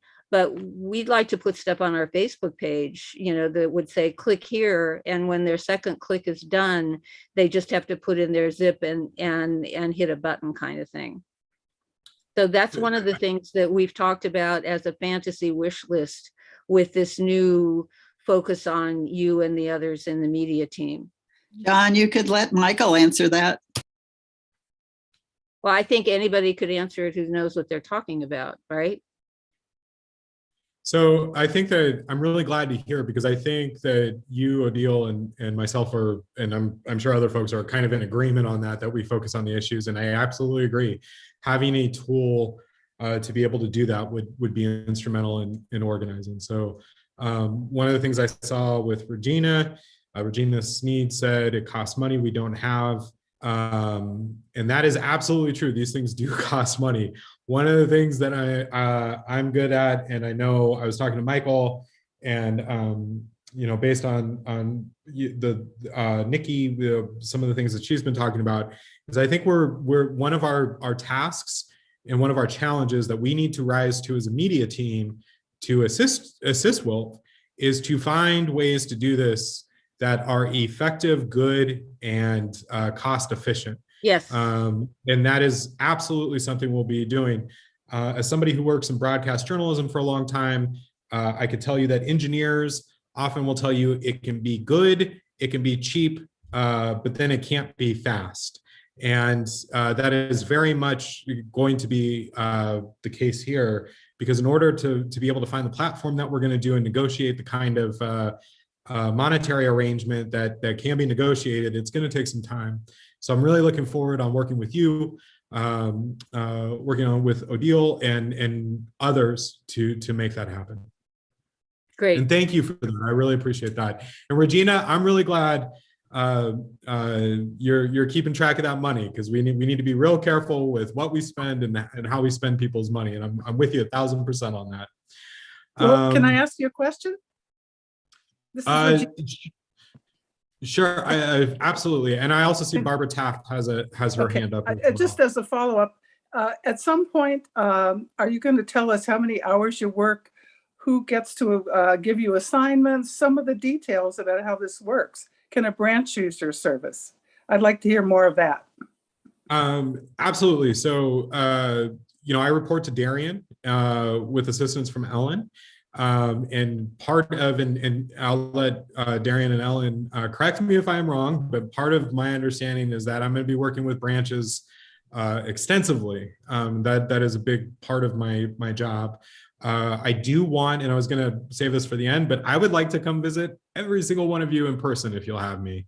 And I want to make essentially a WILF, I don't know, call it a summer tour, but so I can meet and see the issues on the ground, because again, with my journalism background, I have come to learn that it is much better to see things in person, see things at the ground. You have to have that type of level of commitment to be able to tell people's story in an authentic and true way. So I'm hoping I'll be able to see a lot of you.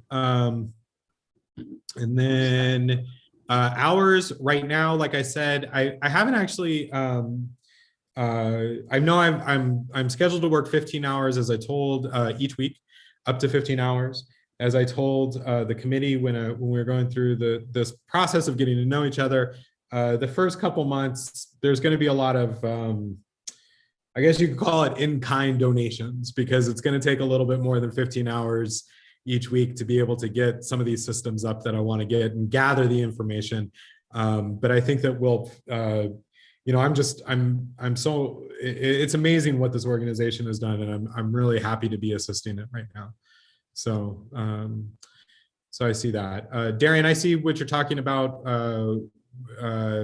actually influencing Congress members. But before that, I want to make sure that I go to Barbara, because I see your hand up, Barbara. And you're on mute, Barbara. I don't mean to Barbara Taft, unmute. Go. There you go. There. I unmuted myself a minute ago, but it muted me again. It occurs to me that besides there being what we used to refer to as cross-cutting issues between our various committees, there also are a lot of other organizations that are involved in our issues.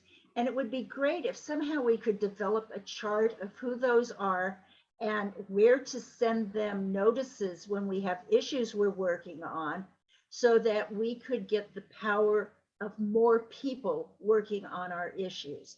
Is that something that can be done with a minor amount of difficulty? Not a minor, and that's the other thing. Difficulty is good. Challenge is good, right? That means we're pressing on a new ground. So I'm good with the challenge and the difficulty. It will not be easy, but I'm going to go to this example of this old nuclear facility in Rincon, Puerto Rico. I know because I'm a surfer that there have been surfers trying to get rid of that thing for years, because as you know, no nuclear waste can be transferred anywhere. So any place that's a dormant nuclear facility just hosts nuclear material. And as, again, as a surfer, I can tell you whether it's in San Onofre, California, or in Rincon, Puerto Rico, there are these essentially toxic waste dumps. And so it makes perfect sense that we would partner with local Surfrider equivalent organizations to build capacity. It makes perfect sense that we would partner with people who maybe aren't interested in the nuclear issues, but they don't want the radioactive waste in their locale. So that I really do view that as an essential part of my job, is building, in that regard, think of me as a media coalition builder. I'm taking the message that you have, I'm taking the message and the priorities that others have, and I'm figuring out where that message can align with and who we can work with. So that is absolutely 1000% one of my duties. And I'm not going to get into it because it's long and there's a lot of it, but one of the things that I learned recently, actually, and one of the reasons I became an activist, is because I saw how that idea of partnering with people who are already in that lane, if you will, was being used to thwart the authoritarian regime in Belarus. I worked with Belarusian journalists in 2018, 2019, and 2020 to help essentially do the same thing that I'm doing with Will, get their message out, earned media, paid media, social media, and they actually taught me way more than I could have ever taught them about how to do that very thing that you're talking about. So for example, let's say that we're talking about the gas industry. And I know this isn't any one of the committee program committees, but a good example is one of the biggest uses of fossil fuels is every time you cook with gas. And the American gas industry has spent, and I am somebody who cooks. I enjoy cooking with gas. I understand that. But the American gas industry has spent millions of dollars getting regular chefs to basically go to sorry, I saw a comment just pop up. Getting millions of dollars of chefs going, I like cooking with gas. Essentially, the same counterpoint needs to be presented in social media at every turn. Now, I'm not suggesting that we get involved with the gas issue. The only reason I'm bringing that up is because that is a challenge I've worked on with other folks. But when you have these ready-made, quote unquote, influencers in these roles who are willing to be allies on this, we should absolutely do that. So I don't mean to beat a dead horse, because I agree with you 1000%. But I see that not only as essential to my job, but a core function of my job. Does that answer your question, Barbara? Was that okay? So,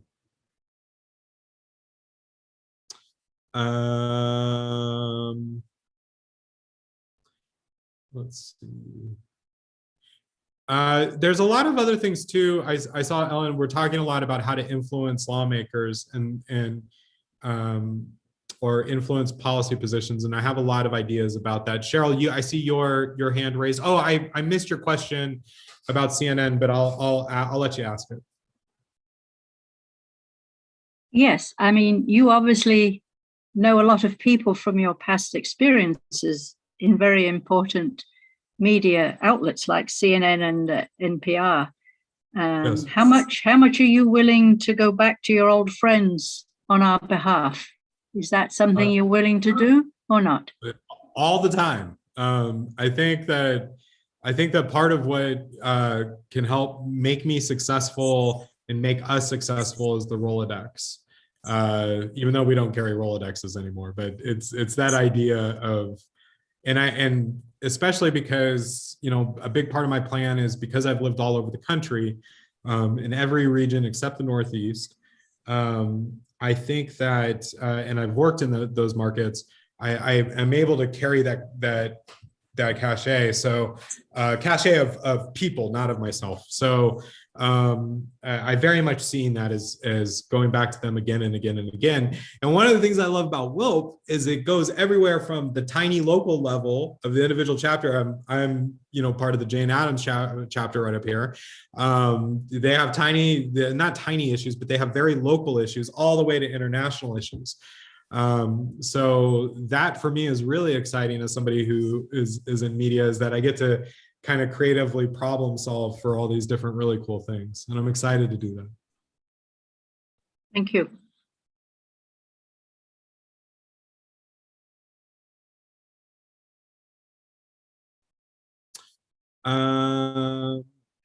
We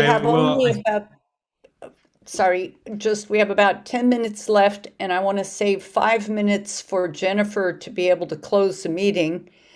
But especially if you haven't asked a question already, now is your chance. And John, if you wanted to sort of do some wrapping up of what you've said, this is your opportunity as well. Sure. I'm going to go to Nancy first, just because I see your hand raised, Nancy. Oh, thanks, John. So I just wanted to pick up from what you were just saying, sparked by Cheryl's question. In this coming 6, 8, 9 months, there's going to be huge demands for one or the other side, or advocates for this, that, or the other thing, for changing the message every day. So how in this competition for media space, so I suppose that recognizing the competition for media space, and also the fact that everybody seems to have very short attention spans, and the media is very aware that if you change the topic every day, you'll get, people chasing that topic. So that seems to me to be quite a challenge this coming election year. Yes. It's funny, I had a journalism friend text me today, and I don't know if you saw the headline, but apparently scientists have taught goldfish how to drive. Oh, come on. I swear to God, that is it. And I was thinking to myself, well, if they can teach them how to vote, there's no more reason for us. So, and Jennifer, actually, that's a great question. Jennifer just asked a question about AI, and I do want to get to that in a second, because that is actually a big part of today's mediascape. So one of the ways, Nancy, I don't want to give a one size fits all, because every single issue is different. And right. Yeah. I really want to approach each potential for media attention individually. I think that it's really important to do it that way, especially when we're working with a strapped budget. I apologize about the branch. I apologize. Thank you for letting me know that. So the long story short is, the way that we get our message out, both in the short term and the long term, is to be consistent in our values. We cannot be wavering in our values, and then looking for how we find certain, so for example, maybe there's a surf competition that's coming up. That's a good news hook. I don't mean to keep going back to Rincon, but I know Darian gets a kick of how it's seen translated, so I'll just say it a couple times. Rincon, Rincon, Rincon. You know, maybe there's a surf competition that's coming up that's a news hook. That could be a way to get into it. Maybe we present so we find a news hook. Maybe we find a partner who has some type of news hook.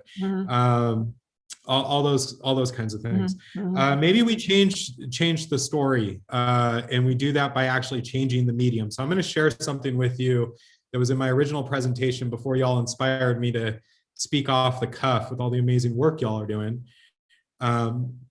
This is one of the things we found. So I covered, I don't know if y'all, how closely you followed, I'm sure it was very, very closely, family separation, which was a program that was amplified and accelerated during the Trump era of splitting up families as a deterrence to keep people from immigrating. Oh, I'm so sorry. I put it in a private chat. Hold on. While I was answering questions. Let me, so there is a link I just put in the chat. And one of the things we found while people were hearing about family separation is that they were incredibly burned out because they were hearing the same thing every day and they felt hopeless. So we had to find a way to keep it in the news cycle because it was a very important story for me. Again, not an objective decision. That was a subjective decision because it was against human rights. And we partnered with a Pulitzer Prize winning cartoonist. We got a story that no one else would be able to get. Basically, I can't give all the information away because it involves sources, but we basically snuck into the area that we weren't supposed to be in. And we narrated a person's story in such a way that it couldn't be traced. And you'll see it in that link. You can watch it if you don't. But that idea here is there is no news hook, Nancy, to answer your question. There's nothing pressing particularly about getting it in the news that day. But what we found is by mixing up the medium, in this case, making a cartoon, we were able to get a lot of eyeballs on it that would not be on it before. Right. And bringing cartoons and illustrations into WILP's toolkit is one of the things that I'm really working on. If y'all will bear with me, just for one moment, I wasn't planning on sharing this, but I will. One of the projects I worked on in my political time, so just so you know, I have worked for various political groups, not partisan, but for groups that were looking for change in various ways. One of those was a campaign against the Toyota. I don't know if you all are aware, but Toyota is actually one of the biggest proponents of fossil fuels in the country, and it's because they didn't diversify their hybrid technology. So if you give me 1 second, I'm going to get that cartoon because this is another example of when we use cartoons to tell a story. And you know what? I'm going to find that and put that in the chat afterwards because for some reason it's not popping up right away. So I will put that in the chat. But we essentially made a cartoon to get that message through.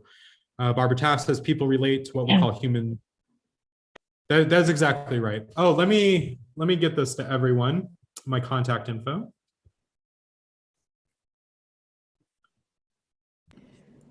And while John is putting that in the chat, I just wanted to acknowledge that Talitha de Mesa, who's our e-news editor, is also listening in on this call. She's still at work, so she hasn't been able to speak up, and now we're not going to have time. But I wanted people to know who that Talitha person is. Hi, everyone. I just wanted to come in to say hi, and thank you for having me. And when's the next deadline for the e-news? The next deadline, let's say around mid-January. Around January 15. January 15. We don't do an e-news in the month of January. Yeah, we don't. So the next one will be in February. Talitha also has a lot of great experience working in the Senate, the Democratic Congress of Communications. Is that correct, Talitha? Yeah, I work for the Democratic Assembly for California, and I've produced some podcast episodes too for them. So yeah, I'm my full-time job there is actually a copywriter. So this job as a copywriter for Wilf is very second nature to me. So I enjoy it a lot. Welcome, welcome. Wonderful. It's really Thank nice to you. meet you. I've heard a lot of great things about you. Oh, thank you. Nice meeting you, John. Welcome to the team, Talitha. Thank Michael. you. Nice We meeting you. are wrapping up. I want to turn things over to Jennifer, and I'm going to invite anyone who is able to. Francis, if you want to stay on for a few minutes after the call, we'd be happy to hear a little bit about what you're doing. But we're theoretically ending at 7. And John, did you want to add something? I just wanted to say thank you all so much for having me. I put that Toyota animation that I was talking about, and I put my numbers in there. I mean this sincerely. Call me anytime. I want to get to know each and every one of you. I want to hear what your issues are, and I want to figure out how we can best support you. So I'm really excited to watch you all as you tell your story. I'm really, So really excited. what time zone do you Time live zone. in? John, what time zone do you live in? I live in Central, but as anybody who works remotely these days can tell you, there is no time zone anymore. Right. So I'm usually, just so you know, so Central, I'm up around 7 a.m. I go to bed around 1 a.m. So if it's in between those times and I'm not working on anything, I'll be happy to answer the call. If I may now, just thank everyone tonight. And John, you have definitely stolen the stage tonight in a wonderful way. So many people are clearly interested in communications and how we might get our message out there and build coalitions and success. So I want to thank everyone tonight. I'm looking forward to speaking with you individually in smaller groups in the near future. And I will send out the work with you to send out our development agenda very, very soon. Thank you to all who joined tonight and participated. And with that, I'll say good night. And I understand the meeting may continue onward afterwards in a normal manner. Thanks. I'm sorry, go ahead. That's it. Thank you. Everyone is welcome to stay for the after meeting, which continues after this meeting for half an hour. And we'll be starting the after meeting in about 90 seconds with hearing from Francis Jeffries.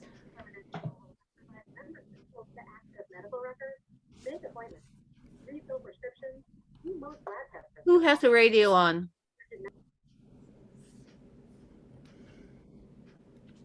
That was me. Okay. Oh, thanks again. Thank you, John. Thank you, John, very much. Yeah. Good night. Good night, Good everyone. night. Good night. Good night. Good job, night. John. Okay, so Francis, we would love to hear more from you, and this is your chance. All right. Well, thank you very much. And some of the faces are familiar from many other meetings, so I apologize if some of this is redundant, but I'll kind of start at the beginning. I represent 2 organizations, Massachusetts Peace Action, and I work with the Nuclear Weapons Disarmament Group and the group working on the TPNW.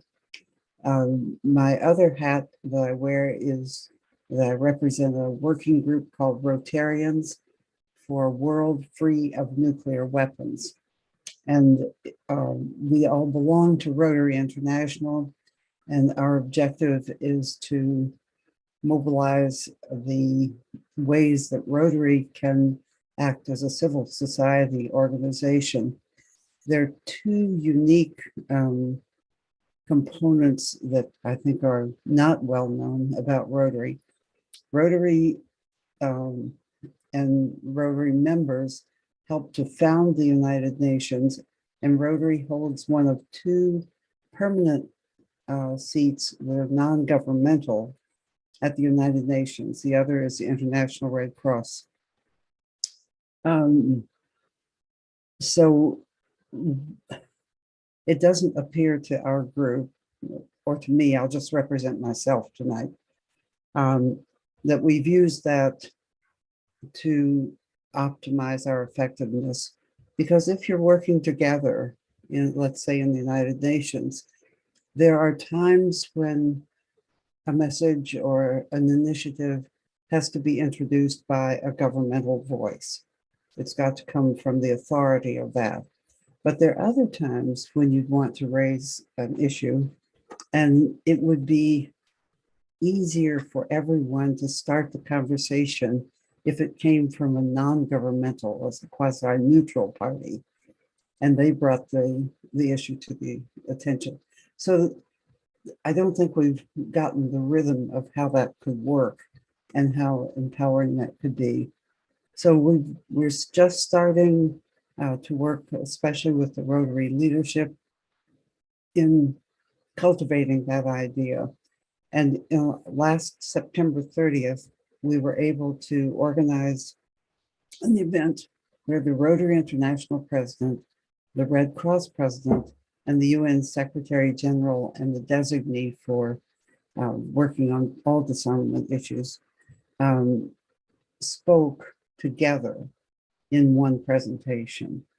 And it was moderated by Ruth Mitchell, who's the current board president for the IPPNW, International Physicians for the Prevention of Nuclear War.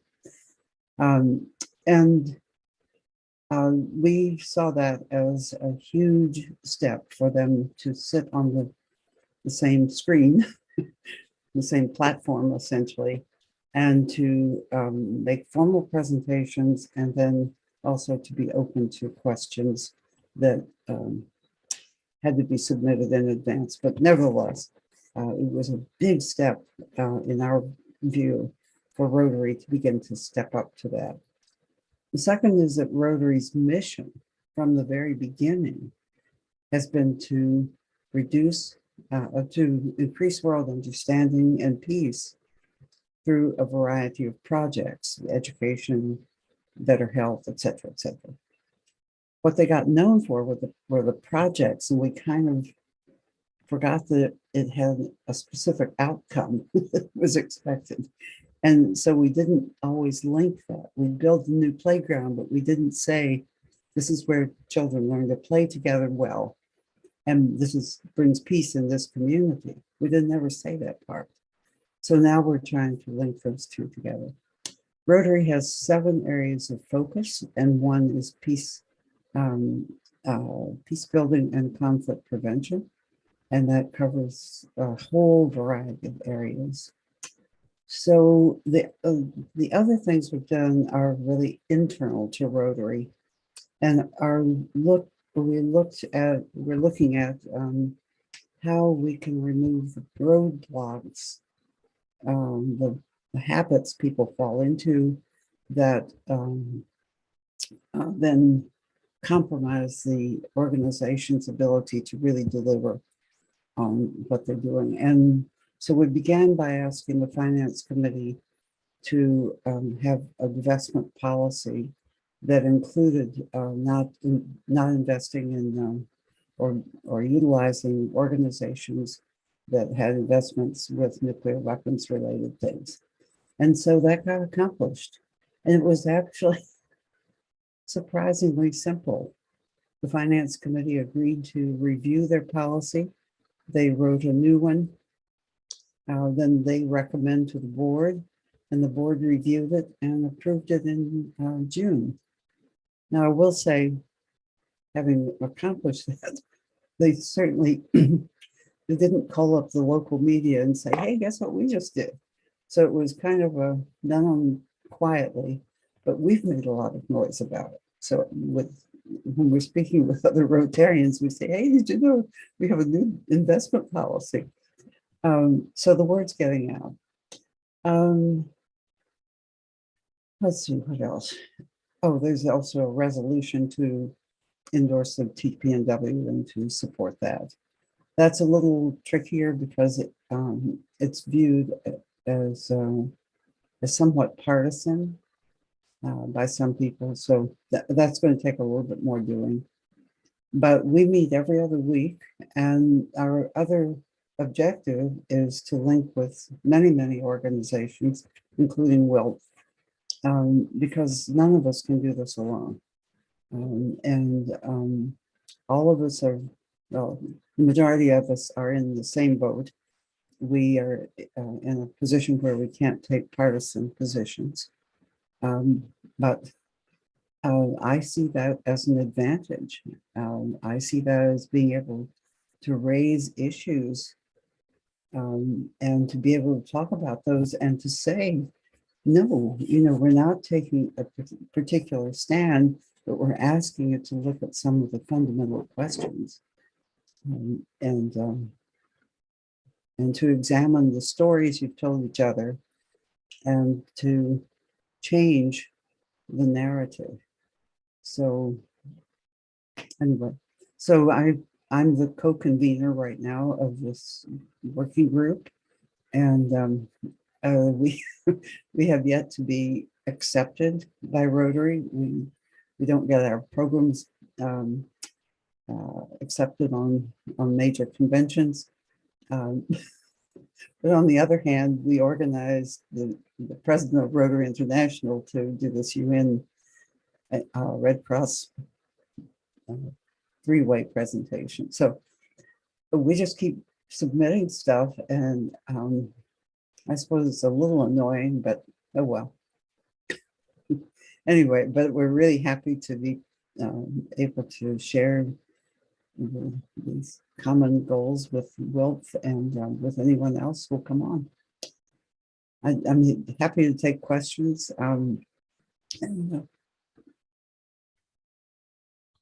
Awesome. I have a question. Okay, go ahead. If I may. Sure. So you're based in somewhere in New England? Yes, I live south of Boston, but the working group covers all the continents except Antarctica. Oh, okay. That's what I was trying to. Yeah. Is that what you were getting at? Yeah. Yeah. Well, it's not a Boston-based group at all. Okay. You just happen to be in the Boston area. I lived in JP when I went to Northeastern a million years ago as a graduate student. Yep. So they're still doing well. Yeah. So are you thinking that maybe we could look at WILF US possibly joining the working group, or would you be looking at WILF International and the other? We have sections around the world, as you may know, and so would we be one of the sections that you might be interested in, and you might be also interested in the other sections in addition to our Geneva? Right. That's why I belong to WILF, and Frisch belongs to WILF. She was on the call earlier. She's also a Rotarian. So okay. We're not, most of us have multiple memberships in organizations, and in our working group, oh my goodness, I would say,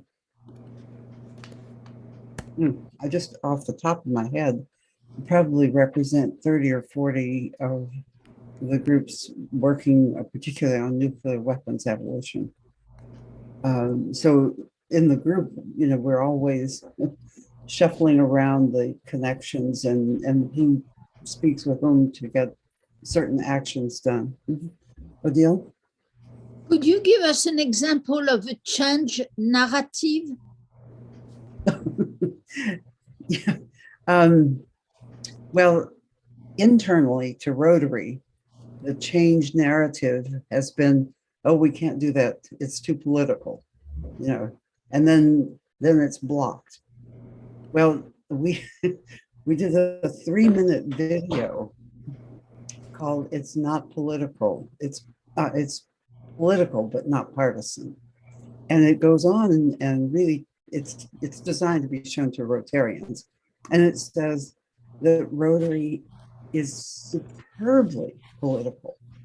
And it cites a couple of examples. You know, Rotary really initiated the campaign to eliminate polio worldwide.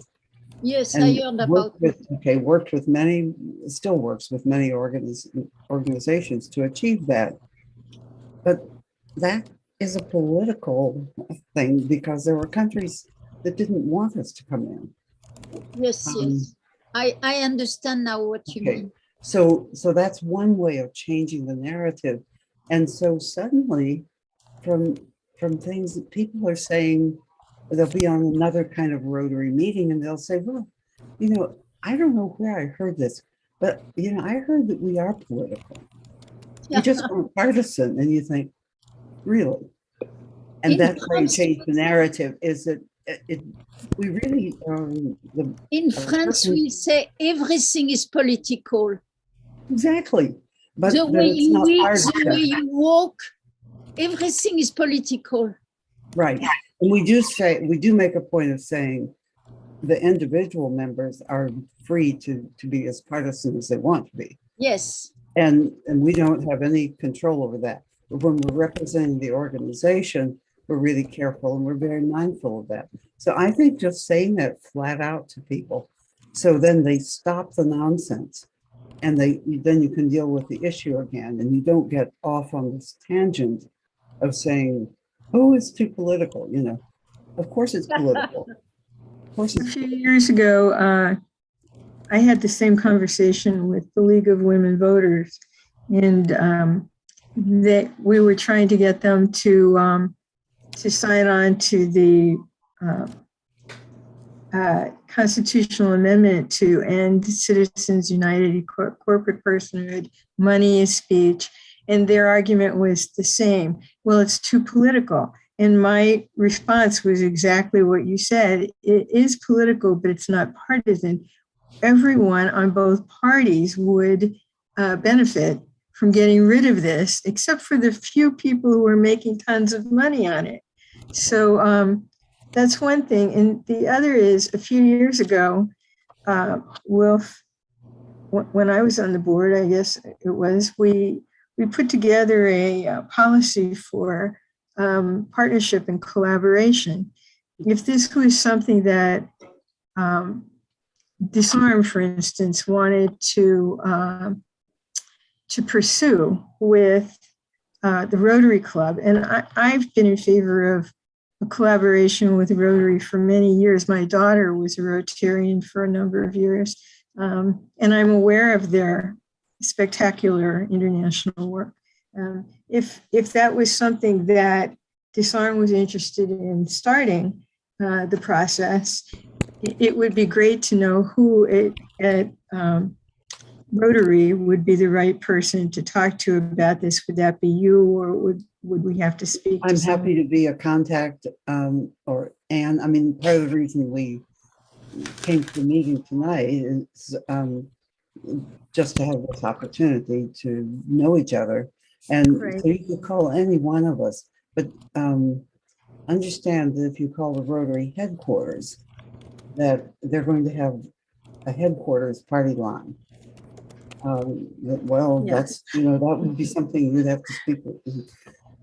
They know we publish our minutes, our meetings are open, so anyone could come. It's no secret about what we're doing. But what I would urge you to do is contact your local Rotary Club, because they can, you know, most Rotary clubs meet every single week. And virtually every week they have a speaker. Yes. I And they sing. have been invited to speak by Rotary a couple of times. Yeah, okay. So use those opportunities and raise your hand and say, hey, you know, I know you're looking for speakers and I'd be happy to speak on the International Day of Peace, International Day for the Elimination of Nuclear Weapons, International Day for Human Trafficking. I mean, Will could cover the waterfront, you know, all those UN days are posted, and take your pick. Rotary also has a theme for each month. So this month is vocational service. So it elevates the role of work in our society and all the different occupations. So, Well, this is a wonderful opportunity, I'll just say, because as you point out, when you try to call Rotary headquarters, you don't get anywhere. So it's wonderful to have a point of contact like you that could actually advance some sort of collaborative effort. Exactly. And now there are a number of e-clubs as well. And those originate in different parts of the world, but in fact, there's one meeting as we speak that's originated in Southern California. But there are people, say most of their members right now are Northern Hemisphere, but they are from southeastern tip of Russia, and they wrap around to Western Europe. And Michael suggests that I ask you about grants from Rotary. I know that Rotary does offer grants. This might be something that we'd be able to apply for together, or as a conduit for a collaboration. Right. There are two kinds. One are called district grants. The districts are a group of 60 to 70 clubs in a particular geographic region. And those usually are $2,000 or $3,000.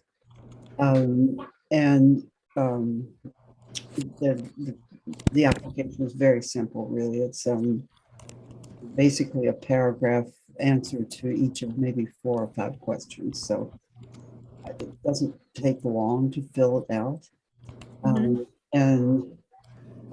The clubs like to get them. Almost every club applies for at least one.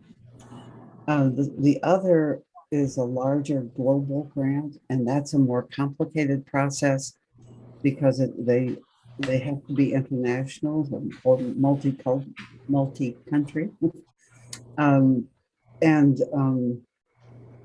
You have to get a group of clubs in one area and at least one club in the receiving area. And so, unless you've got a lot of contacts and some specific things you want to do, that's probably a difficult reach. But to keep some smaller things going, some of the initiatives you were speaking with John and Michael about, be funded by a district grant. You have a lot of the resources. Sounds great. Francis, I gave you my contact information in the chat. I would love to talk with you. Okay, thank you. Would you be willing you. to share your contact information, Francis? Oh, sure. Too busy talking and not thinking. And Anne gave you hers in her message way up. Earlier, yeah. Yeah. This has been very, very interesting and very exciting. So with Rotary and in my work with the Mass Peace Action, we talk about partnerships, but sometimes we think, oh, good, that group will come and they'll be just like us. No, they're going to come with their own agenda and their own stories and their own preferences and whatever ways of doing things. And it's not going to be easy. And furthermore, we've got to reach across to some centrist groups that won't leave us feeling real great, because they'll still have questions. They'll be in a different space about thinking. They don't want to rock the boat, but they're important in building a grassroots movement. You've got to have them. Otherwise, they disrupt by their absence. This is sort of what John was talking about in terms of talking about values and shared values and things that we can agree on first. So it's a little like I described the relationships in the UN. sometimes you go to your centrist group and you say, look, if I speak about this, I'll be like a raging maniac. But if you can speak about it, you can raise the questions because that's where you are. And you'll get everyone to the table. So I think you've got to be able, in partnerships, you've got to be able to talk about roles and have those clearly defined, or the honeymoon period ends and then you're really not happy with each other and you're not working effectively.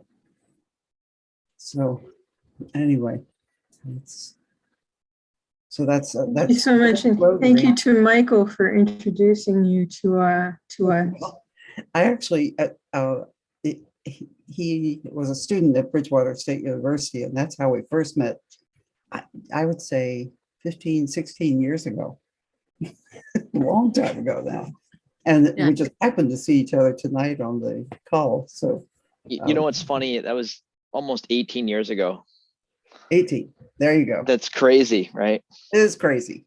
And so I've always said to my own children, you have to be really careful because you do not ever know when you're going to see people again. And under what circumstances, so well, and I will just say Dr. Jeffries had a huge, tremendous impact, because we worked with some people mutually, the late and amazing Dr. Ruth Farah, she's a wonderful woman, and that helped with, what invariably, Dr. Jeffries has done work in South Africa for many, many, many years, helping pave the way for other work to get done that subsequently, led me to go to South Africa, with a grant that I wrote that I first got denied. And then Dr. Jeffries even helped with that. But then we got rejected the first year. And then the next year we got the grant for 5 times the funding. And that was really great and made it happen. There's lots of goodness. So it's great. It's a pleasure to bump into you again, Dr. Jeffries. Well, I have to tell one quick story to Michael.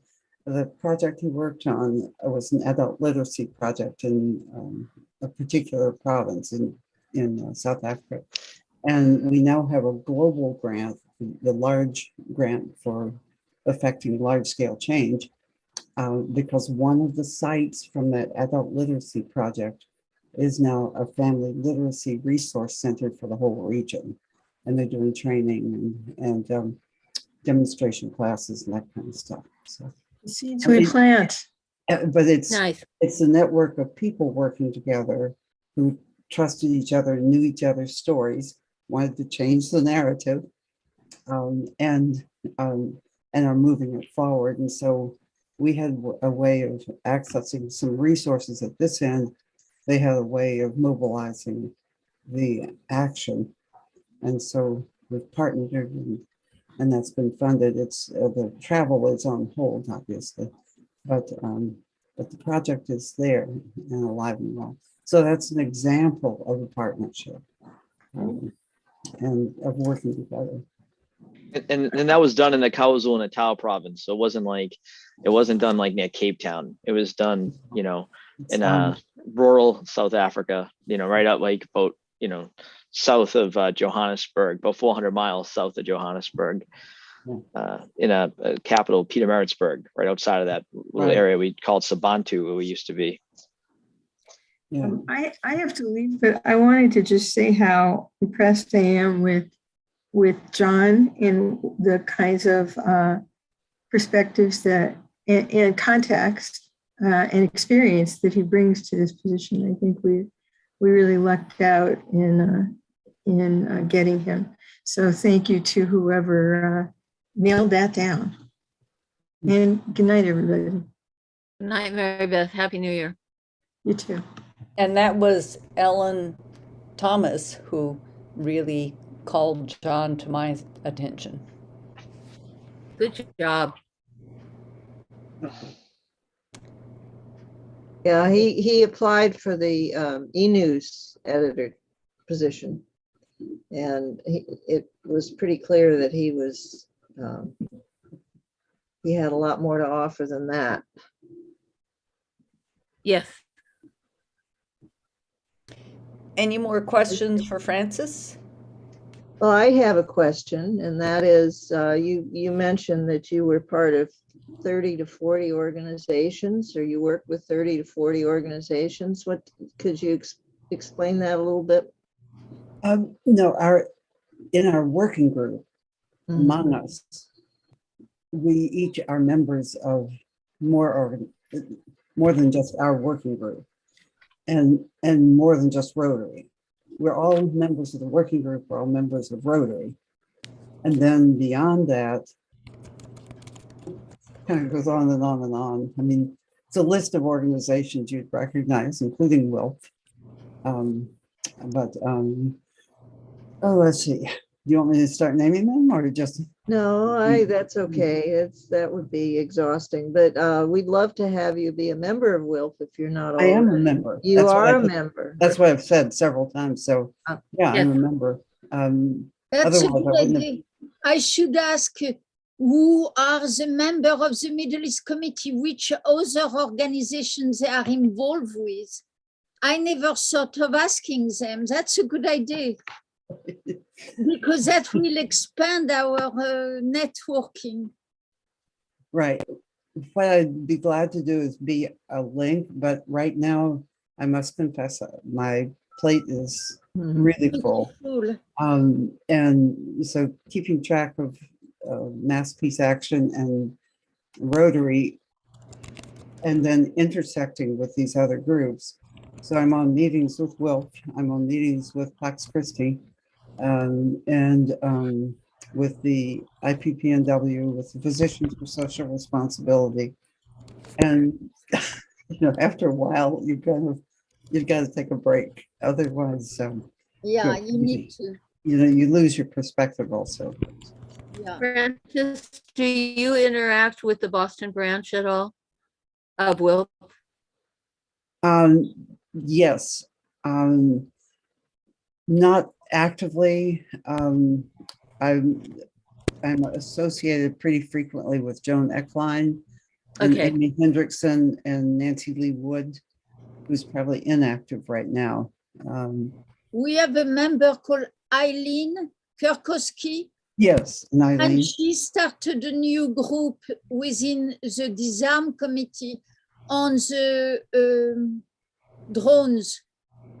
Yeah, she picked up from the work that Joan Eckline did with Marge Van Cleef, who is no longer with us. She passed away late last year. And Joan is not doing work on drones. I understand Joan's not doing any work right now.